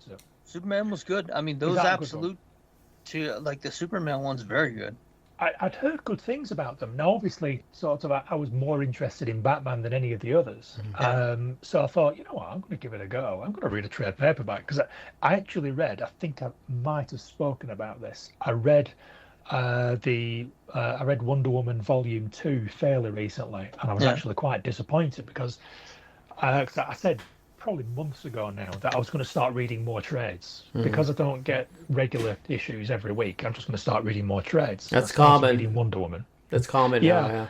Yeah. Welcome to how comic fans consume comics these days, I suppose. So Volume 1 was really good. Volume 2 was a bit of a mishmash. Because it's obviously trade paperbacks are a collection of the run of the series. And it took me right back to the 80s and the 90s because clearly Wonder Woman at that time was crossing over with another series, and I was only getting half the story, and I didn't know where to find the other story. And I thought, fuck this. This is the problem. This is the problem with comics. You know, you try to increase sales by making us jump between different series, and it just drives me out because I just can't be arsed with it. I don't want it. But anyway, so that's an aside. But I have been getting back into it. So I got Absolute Batman, and it was it was actually pretty good. It was pretty good. It was very different to the classic Batman, if you will. Yeah. I don't know whether you know anything about it at all. But basically, Bruce Wayne is not a millionaire. His dad gets killed. His dad is not a doctor. His mother's still alive. Bruce Wayne is kind of he's almost like a Tony Stark, but without the money. So I suppose he's like Riri Williams because he's very intelligent and he's a very competent engineer, and he makes all his own shit because he doesn't have an Alfred, because he doesn't have a butler, because he's not rich. But Alfred's in it because he's some sort of agent working for some agency that we don't know who yet, just from the first volume of the story. And he's very violent for the first like 3-4 issues. He is kicking the shit out of everybody, and it's like, wow, where's the jeopardy? Because he doesn't appear to be in any threat whatsoever from these guys. He is just so far ahead of them in the game. He's more intelligent than them. He plans further ahead. He's stronger. He's more skilled. And it's like, it's kind of enjoyable to a degree because it's like, yeah, Batman's kicking the shit out of some bad guys. But it's like, you know, issue after issue after issue. And it's like, where's the story? Where's the story? Where's the tension? Where's the suspense? Where's the jeopardy?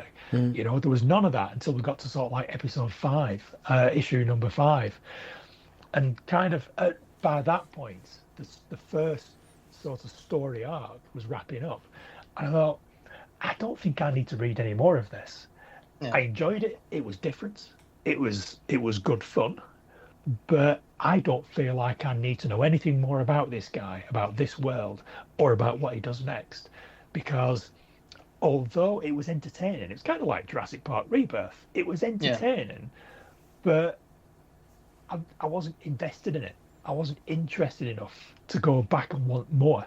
You know, it was just like, if it was a movie, I'd have thoroughly enjoyed it. I'd have eaten a lot of popcorn. I'd have left, and I probably wouldn't have watched it again. I'd have forgotten all about it. You know, told all my friends, yeah, I enjoyed that. It's probably worth a watch. So it was good, but it's not bringing me back in. It's not making me want to go and spend more money on Absolute Batman. Sounds like a bit like Punisher. They made him like the Punisher for the first 5 issues, where, you know, you're not really afraid Frank's gonna die.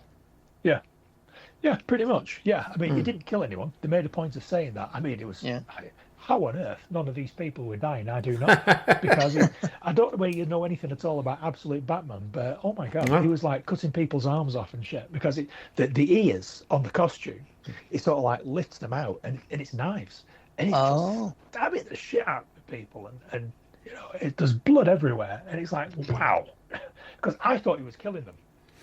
When I was reading it, I was thinking, well, this is different. This is a completely different Batman. But apparently he wasn't. He was missing all the arteries, missing all the organs, all that, so, you know, all that bullshit. What about the arm? What did he miss there? You know? No, he didn't miss the artery, did he? Straight through, you know? I didn't hit nothing with that cut. No, he's be like the Monty Python, the Knight. Totally a scratch. It's like you scratch. Yeah, that's right. It's just a flesh wound. Yeah. That sort of thing. So it's kind of different, but not better. Yeah. It wasn't better than classic Batman. You know, if I was going to read more Batman, I'd go back and read, you know, Bruce Wayne being Batman, going back on to Alfred, getting patched up and being all moody. Yeah. As you do. No. I haven't read any comic books, but I've read a couple of books. Like, how did you enjoy the autobiography, Patrick Stewart one? I enjoyed it, even though it was he went back and he's talking about it through his years through the theater and stuff like that. Not a lot about Star. I really enjoyed hearing those stories about him growing up and his life in theater and what he had to do, and it sounded to me like it read like a conversation, not an autobiography. Like you're sitting there talking to him, that he's telling you the stories of his life. You're sitting in and having a really pleasant conversation with him. So I did not all that back issue talking about his history in theater and stuff like that. I found just as fascinating about him talking about Star Trek. So yeah, he's a good storyteller, and he's a gentleman too. That's why you don't hear about all the pussy he used to chase back in the day. And you could tell he used to pull some tail. Oh, but so I really liked it. I found it. It's usually when you start reading it back, you want to get to what you know of them, right? When you read an autobiography. Unless you're watching like guys who've been in a lot of movies and stuff or something like that, then you kind of know what's going on. But you didn't really know about his past, and he did make it boring. It was really interesting. No, it was very interesting. Even his childhood and he had an outhouse. Yeah. Which, my poor family had an outhouse too till I was a certain age, and he's like, I used to read in the loo. That's where he used to read the classics in the toilet, the little shit house. And I was like, I never read there, but you know, I felt that bond with him. I said to myself, if he ever came to a con, which he wouldn't, I would literally say, you know, sign it. Well, he hasn't gotten any cons in a long time, as far as I know. No. Member of the Shithouse Club or something, you know, the Outhouse. The Outhouse Gang. Member of the Outhouse Gang. I mean, he said he used to be very embarrassed to talk about stuff like that, but he's like, I grew up poor, so what? The older you get, the less you give a fuck, right? It's a book I'll read again, just because he's such a great storyteller, and you read after a while, you read it in his voice. Yeah. You know? That sounds like it'd make a good audiobook. I'm going to see if it's on Audible. I believe it is. If he reads it, I'm definitely getting that. Yeah. But the other couple books I read, I just been reading more books than the comics. I set the comics up to get a nice pile, and then I sit and read them. One, I forgot to write down the author's name, but one, it was a Star Trek book. I had set aside and didn't. But it was a Star Trek, the Romulan Prize. I read that quite fast, really, because it was really intriguing. It was about a Romulan who, unlike most Romulans, had really deep dived into the Earth humans, their culture, what they did, how they thought, and everything like that.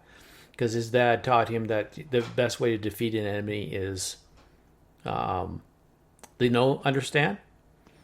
And this is the introduction. I don't know if you remember Star Trek Generation, when the Romulans first reappeared, they had the great big warbird. Yeah. This is the introduction to the warbird in the story. And then the Enterprise comes across the warbird. I think it's the ship has had a failure in the system. Everybody's dead. It turns out they're not. They want information on this quarantine zone inside the neutral zone. It's Enterprise, the Starfleet is quarantined. You're not supposed to go there anymore. And the Romulans, of course, are suspicious. They think it's Starfleet, and they got something hidden in there. And the interaction between this young lieutenant Romulan and Picard, and then they're separated. Half the crew's on the warbird, half the crew is on the Enterprise. They find out and when they get to this planet, they find out that there is an old Constitution class starship around what they think is a planet, but it's actually a ship. And the interaction there. So I found it really good. It like some Star Trek novels are kind of slow, but this one felt like it could have been an episode. It was that well written. The other one is just something different I tried to pick up. It's called The Spare Man, and basically it's a husband and wife.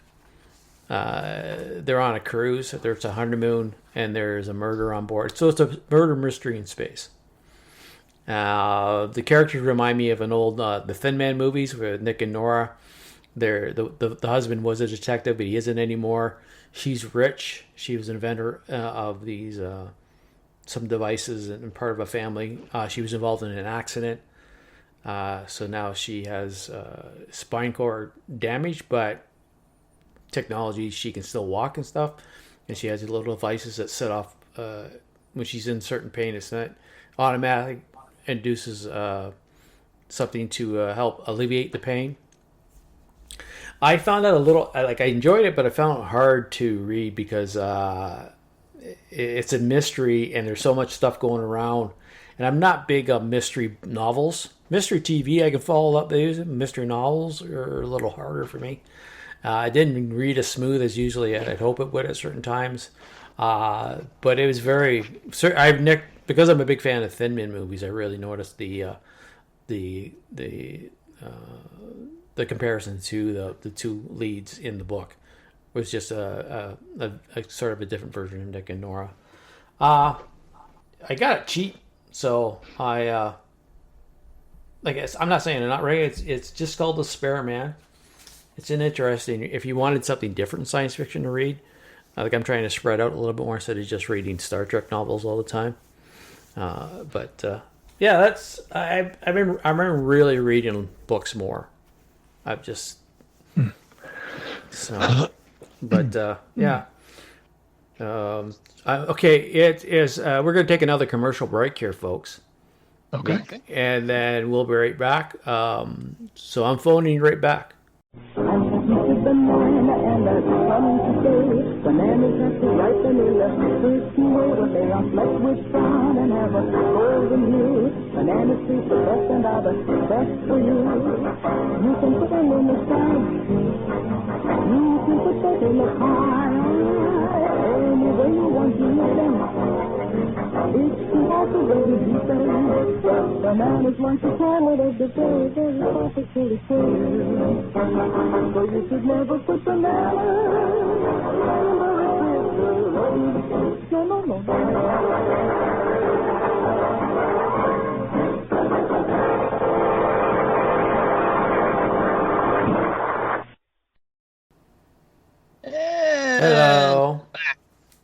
And we're All back. Right. And Mr. Stan Lee staring in his trunks, his Marvel trunks.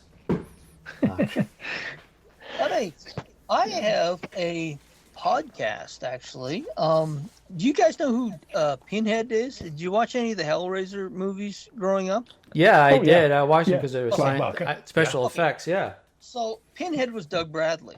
That's who the actor was. Yeah. Great. Okay. And he was on episode 824 of Your Mom's House.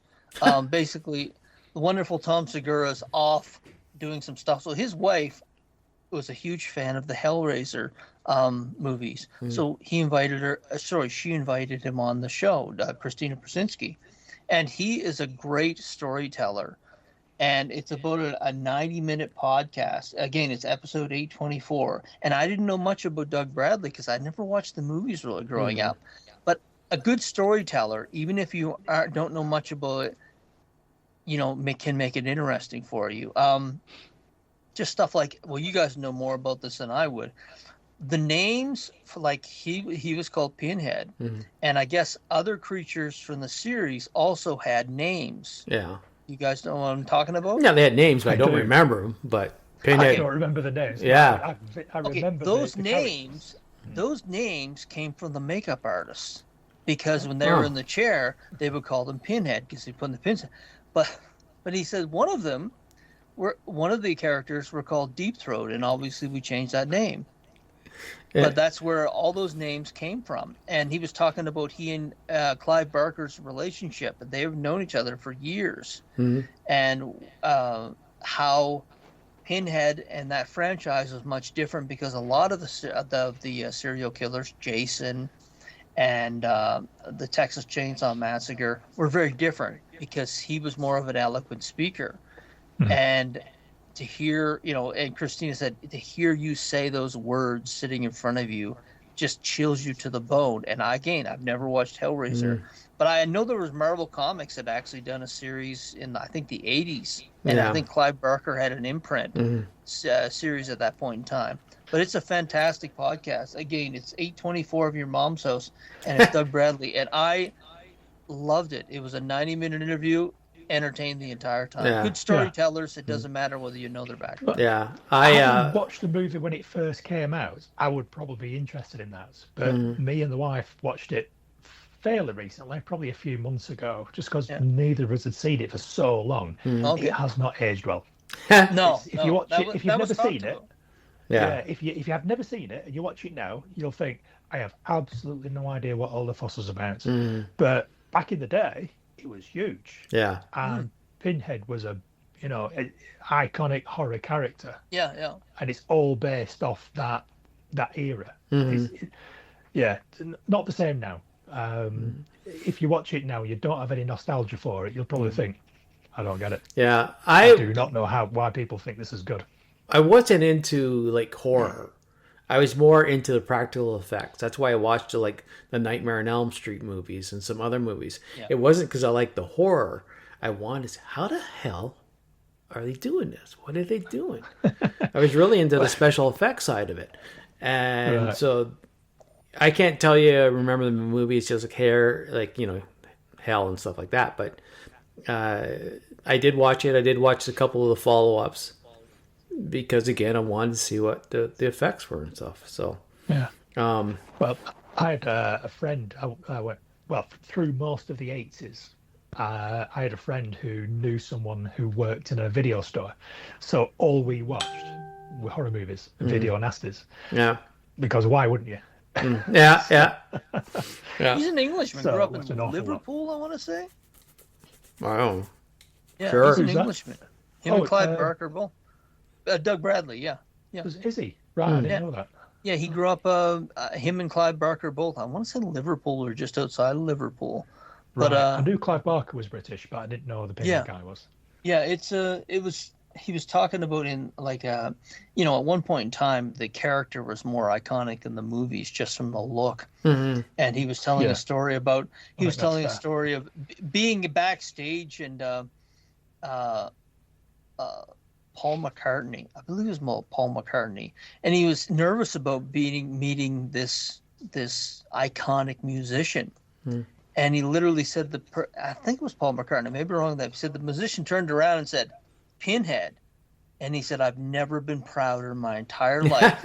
And then this musician that I adored knew who I was. Yeah. So he's a great storyteller. If you're looking for something to listen to, the stories alone. And Christina's literally that day, the next day, she was going to have her tits remade because she had breast cancer and she had both of her breasts removed. Oh. And the next day, she was going to get belly fat out of her stomach to have her new tits made. And she's fucking hilarious. And the conversations they have during this podcast about that particular subject, to hear this horror icon and her go back and forth, you'll have a few chuckles. Trust me on this. I didn't know they could do that. I thought once they had the breast removed, that was it. They were done. No, they can rebuild your tits. They're making our new floppers, as she calls them. Making our new floppers. Well, I'll be damned.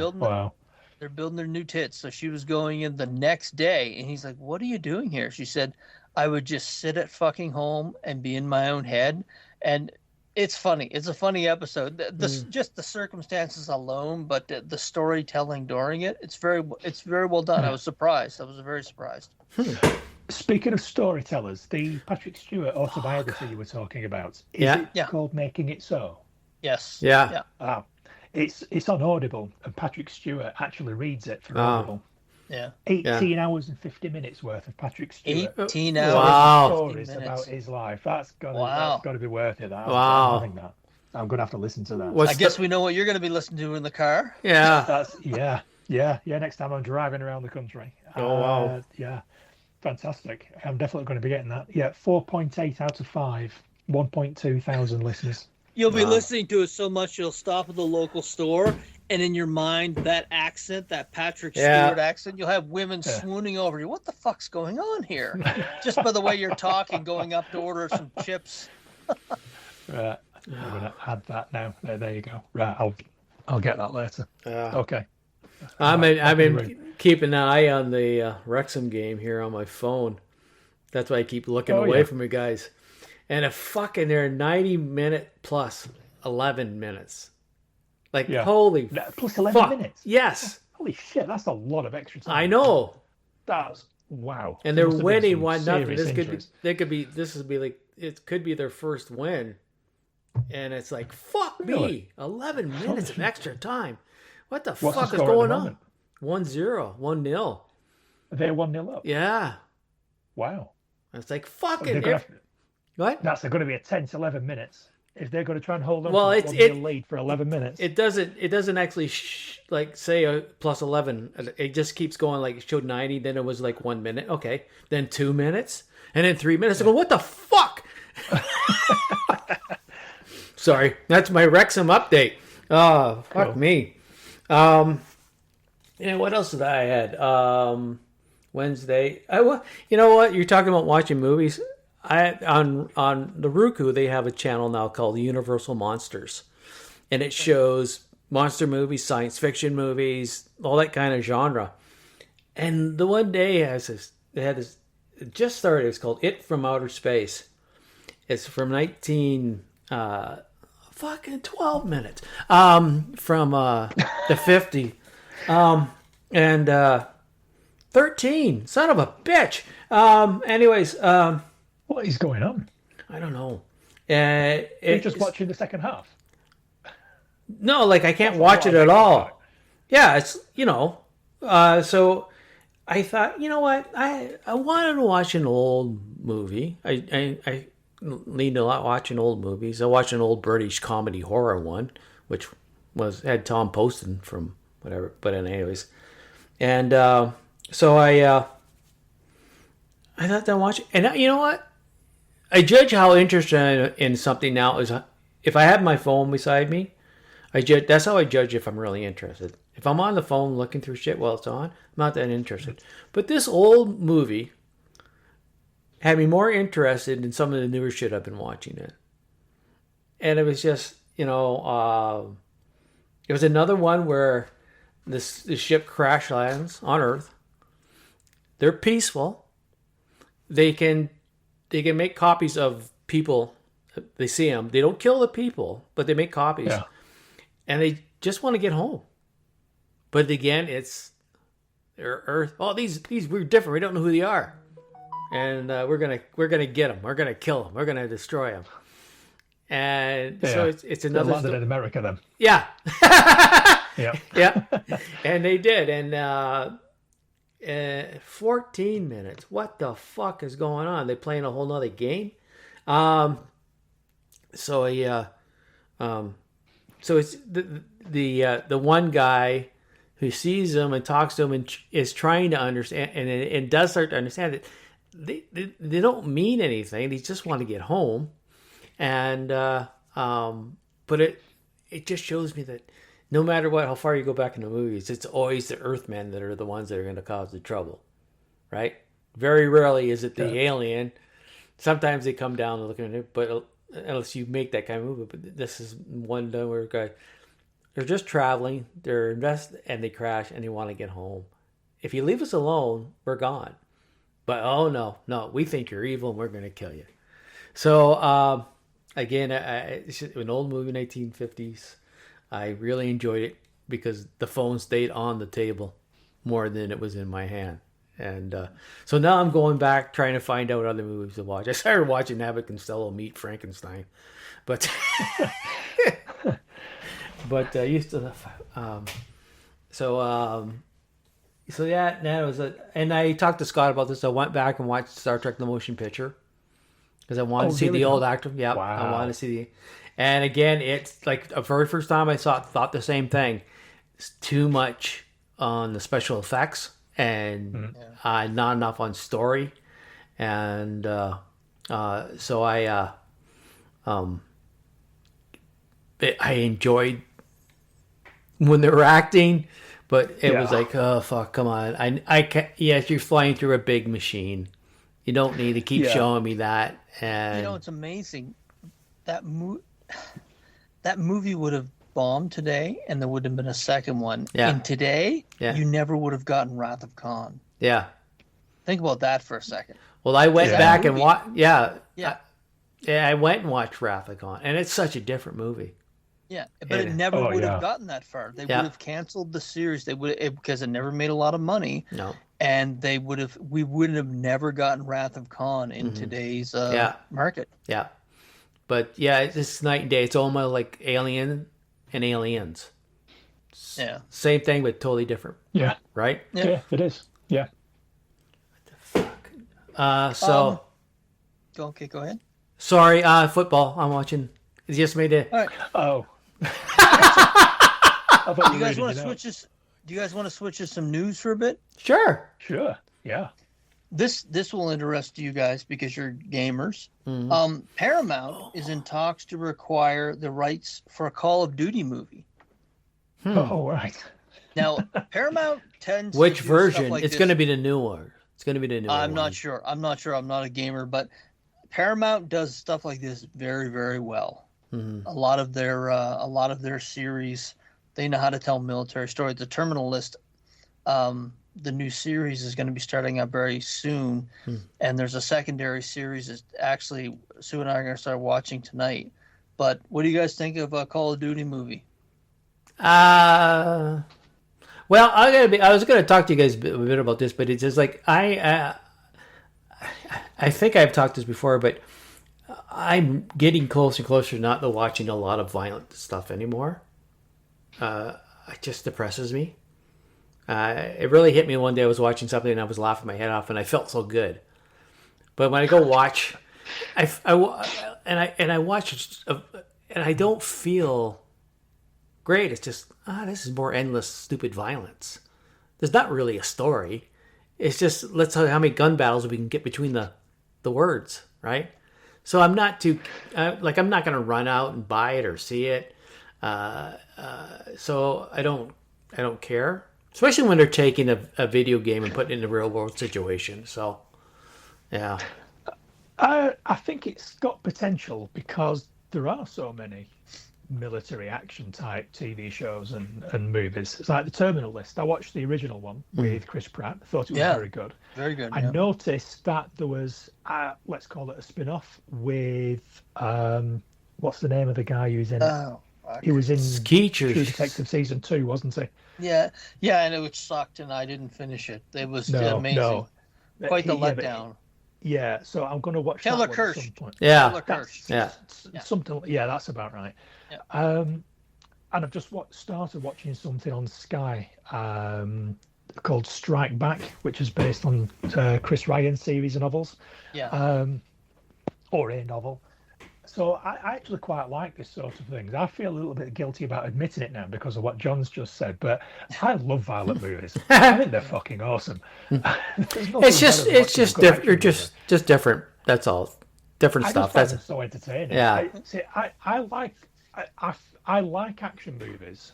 I like violent movies if it's well done, like a John Wick movie. It's like watching it's so well done. So well choreographed, so well planned out. The stunts are so meticulously done, so well shot. It's just a joy to watch. Yeah, I like those type of violent movies. I don't like watching movies that have got violence in them, like stuff that's got gangs in it, where they're just torturing people for the sake of torturing people. The films like Hostel, that sort of thing. Yeah. I don't enjoy those type of things. But a Call of Duty movie, I'd probably be on board with. And Now then, I haven't actually played a Call of Duty story for quite some time, but I remember back when I had an Xbox 360 when they started doing the Modern Warfare games, and the characters in there like Soap and McTavish are actually quite iconic to the series. So if they were to revisit those characters in a Call of Duty movie or TV show, I would definitely watch it, because that takes me back probably 10, 15 years to when I was playing those games on my Xbox 360 with my friends. So I'd be fully on board for that. Fully on board. Yeah. But the thing about these like military action films, they don't even need a franchise. It doesn't matter, because it's all the same thing. Yeah. It's just people in tactical uniforms shooting people. Yeah. It doesn't matter what they're called. It doesn't matter who they're fighting for or what the plot is. Yeah, I should recreate. Like, I'll still watch certain ones. Like when you mentioned John Wick, like I love those movies. They're so over the top video game cartoonish in a way, right? Yeah, so good. Yeah. So, but there would be ones where like that Call of Duty, I already know what it is. Go in and shoot. I can live without it. I haven't finished Reacher yet because he's gonna do this and beat some people up. I'm kind of done with that. So yeah, I mean, there's still. I'm not saying I'm completely not gonna watch it. I'm just gonna be very picky with what I watch as for those violent type things. Now, Scott, can I side note for a little bit on the video game things? Yeah, sure. PlayStation and Xbox, they're starting to switch their games, let them play, especially Xbox. Like Gears of War is going to be on PlayStation, and Solid Snake came out this week. Yeah, so like I had bought an Xbox simply to play Gears of War. Right. So I might go back and buy it, because now if you told me Gears of War is going to be a movie or a TV show, I'd be into it, because I know for sure that's not fucking real, right? I know that this is cartoon violence, video game violence. But I thought that was very interesting that they decided to, because they make it sound like Xbox. I read articles where they said sound like Xbox was dead. So I don't know. Xbox is shifting the focus because they're just not selling consoles. Yeah. Because he's out. No interest in video games. Well, good time to go to the bathroom. Xbox isn't dead. They're restructuring their place in the games market. Yeah. Because they're doing more. They're all about play anywhere. That's one of their taglines. Yeah. So they're still making consoles, they're still making games, but yes, they're putting them on PlayStation, they're putting them on PC. You can stream them over the internet. You don't even have to own a disc or even install it anywhere or download it. And that's where they're going. PlayStation have sold millions and millions and millions of consoles and continue to do so. Yeah. So they're quite happy with the way that things are going for them. So they don't have as much interest in the Play Anywhere stuff that Xbox are. So because they're dominating the console market, Xbox are sort of withdrawing from that, but they're just creating platforms where you can play games. So they're publishing more and more. They're publishing far more games than Sony and PlayStation. So they're making their money that way, and they're just not selling the consoles. Yeah. Or they're going to be selling far fewer of them. Well, that's going elsewhere. On my Samsung TV here, I can play. I don't need an Xbox. I just got to pay for the yearly thing, right, to play the games on there. So, which I did for a little bit. Just to update, 2-0, 2-0. Wrexham finally wins their first game in the championship, and it was like 90 plus, I think, like 21 extra time. That's insane. Yeah. That's all. And you don't even follow football, and you know that's way too. No, that's a lot of extra time. Yeah. That's ridiculous. So. Wow. But anyways, so I just want to talk that. So what else you got news there, Scotty? This is an interesting. It's a proposed class action lawsuit that has been filed against Prime Video, basically saying that when they buy, it is, and I'm quoting this, a revocable license to watch. Yeah. You don't actually own them. Yeah. And that's very interesting because if that works its way through it would take years, but it's interesting, and it's basically the first time there's been a legal action. You don't own anything digital. You can watch it, but if that platform shuts down, there in the small print, you've lost your money. Yeah. And it's interesting that it's Prime Video, because if it's successful here, they're going to do it on every platform, and they're probably going to do it with video games too. This is kind of a canary in the coal mine. If it goes anywhere, you're going to see a lot of changes where they need to tell you, no, you don't actually own anything. And if we shut down or we decide to take it off the platform, you just don't have access to it anymore. Yeah. But that's the first time I've seen a revocable license to watch. Yeah.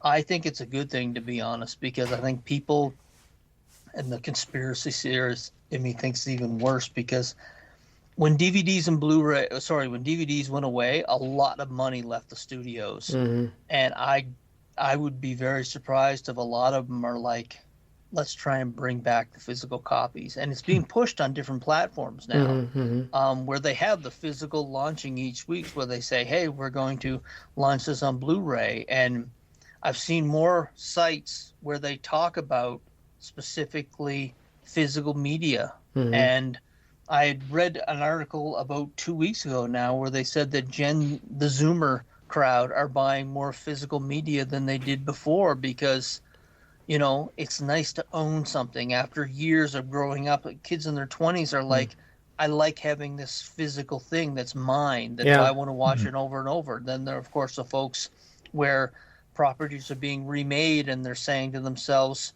I made the original may disappear 20 years from now, so I should get a physical copy of it.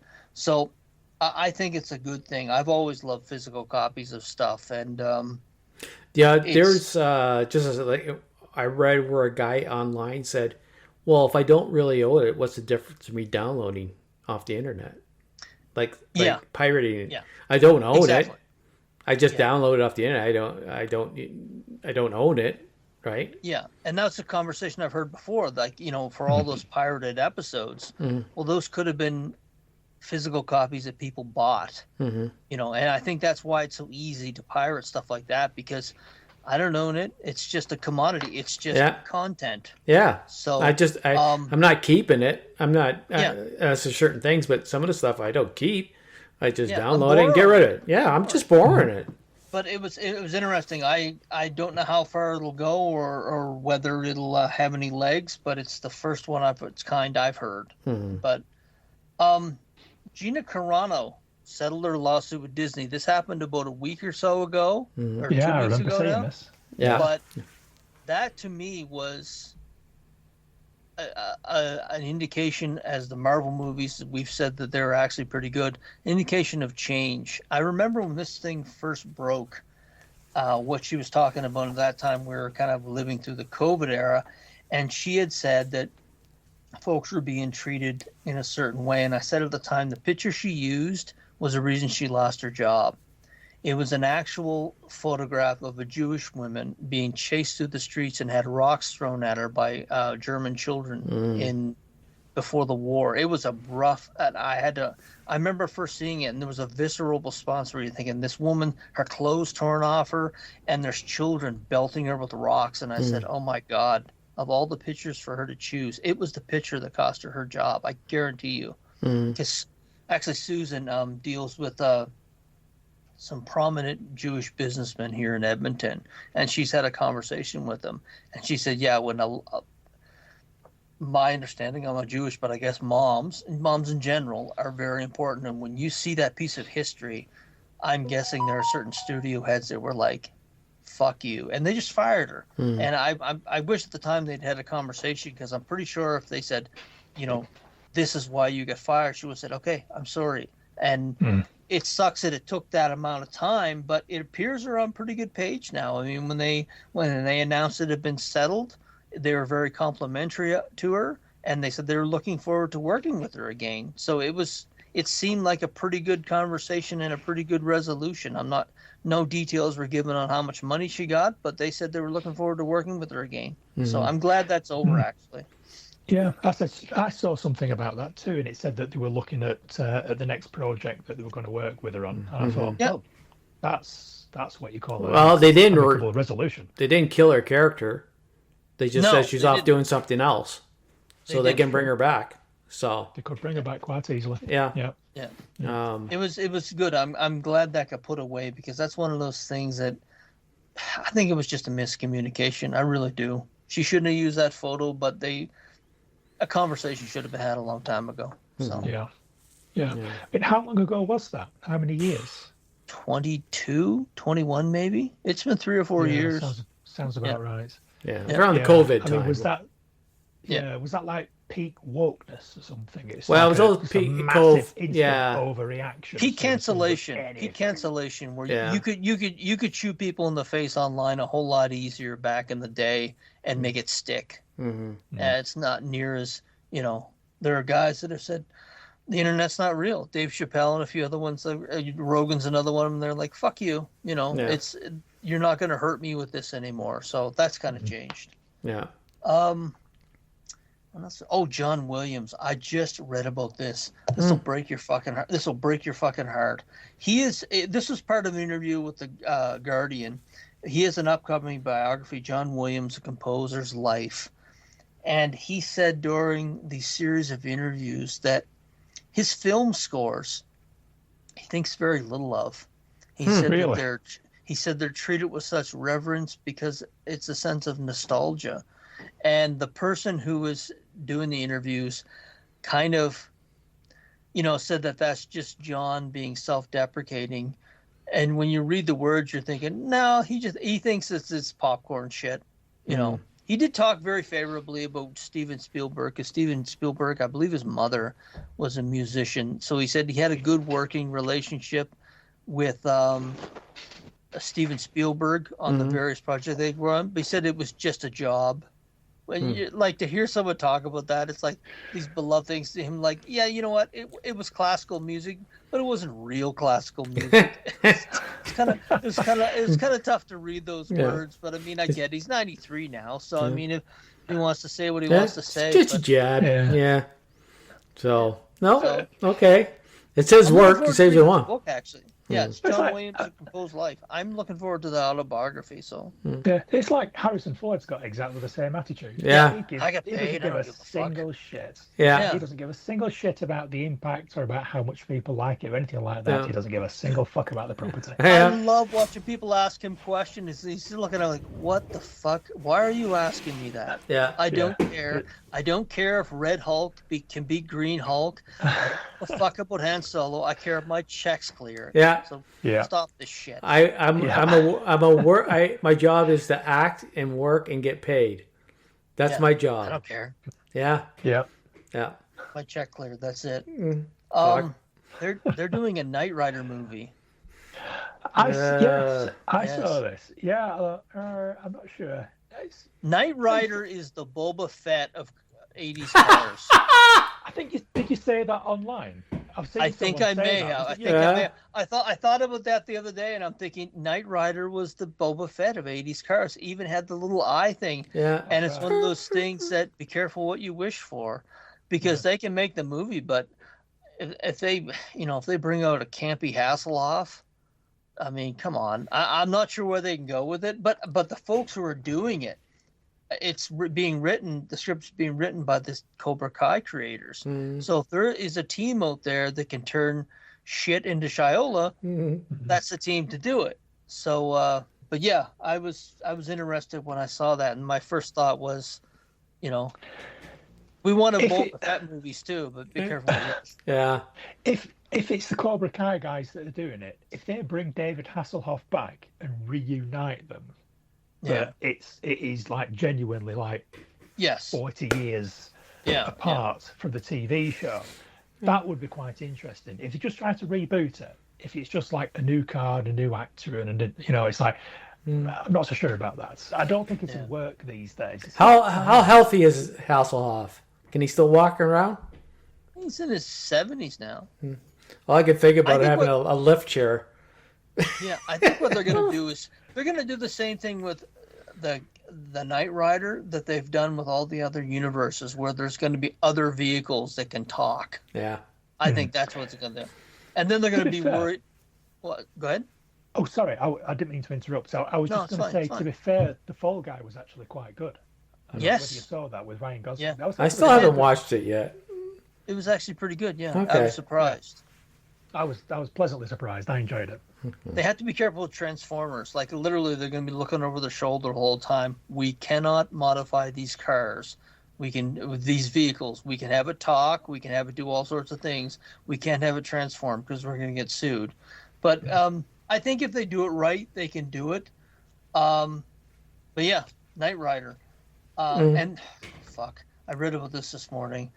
They're doing a reimagining of the Wizard of Oz at development of Prime Video. Oh yeah. And I was like, that fucking guy. What's his name that runs Prime and Amazon? Yeah, I don't know. Bezos. Oh, Bezos. Bezos. Well, just leave it the fuck alone. Just leave it alone. I don't care how much money you have. Just start overthrowing governments. Put it into something else. Just leave fucking TV alone. Just these tech bros. Just make another James Bond film. Stop fucking about. Yeah. James Bond now. Make these tech bros. These tech bros don't have places to put money that gangsters used to put them. Put them into women. Put them into they go after these properties like TV and music, and they just fuck it up. I mean, I don't give that Lord of the Rings, whatever the hell it was called. If someone had told me 5 years ago or 6 years ago when he announced that people would be like, I don't give a fuck. I've forgotten about it already. I never would have believed him. But every time one of these rich motherfuckers buy a property, they fuck it up. Just leave it alone. Well, I saw Chris Columbus talked about the Harry Potter TV series. I know. And they saw a picture of the Hagrid. And he says, I thought they're going to do something different, but it's almost exactly the same. So why bother?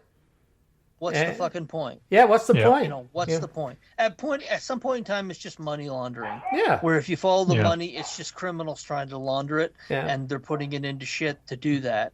It makes no sense. That Harry Potter, and I think I mentioned this before, and just in conversation, there's a fucking woman upstairs that is an acolyte of that fucking series, and she has said, I'm giving it 3 episodes, and if it doesn't catch me, that's it. Yeah. So they're already talking about 10 seasons of that, and I said, you guys are very ambitious. It's like the fucking freshmen going to the bars on a Friday night. I am definitely getting laid tonight. Okay, well, we'll see. Fuck. Anyway, Chris Columbus wasn't a fan. He's one of those things that he was very diplomatic, but he was like, what are you doing? This makes no sense. No, make no sense at all. Yeah, it's not wrong. So is it almost time for you to go there, bud? Yeah, we're fast approaching. Okay. So sorry guys. That's fine. That's fine. We got a good 2 hours and a half of entertainment for people if they want to listen. So we'll leave it there then, okay? We'll move on the way. Okay. And that's it. If you stuck with us for the whole show, appreciate it. Thank you. We don't get tons of listeners, but do spend the time listening. Thank you. So until next time, ciao. Have a lovely evening. Okay, folks? All right. All right. Take care. Okay, bye for now. Ladies and gentlemen, my mother thanks you, my father thanks you, my sister thanks you, and I thank you. That's all, folks. Thank you. Come again. Why, you little?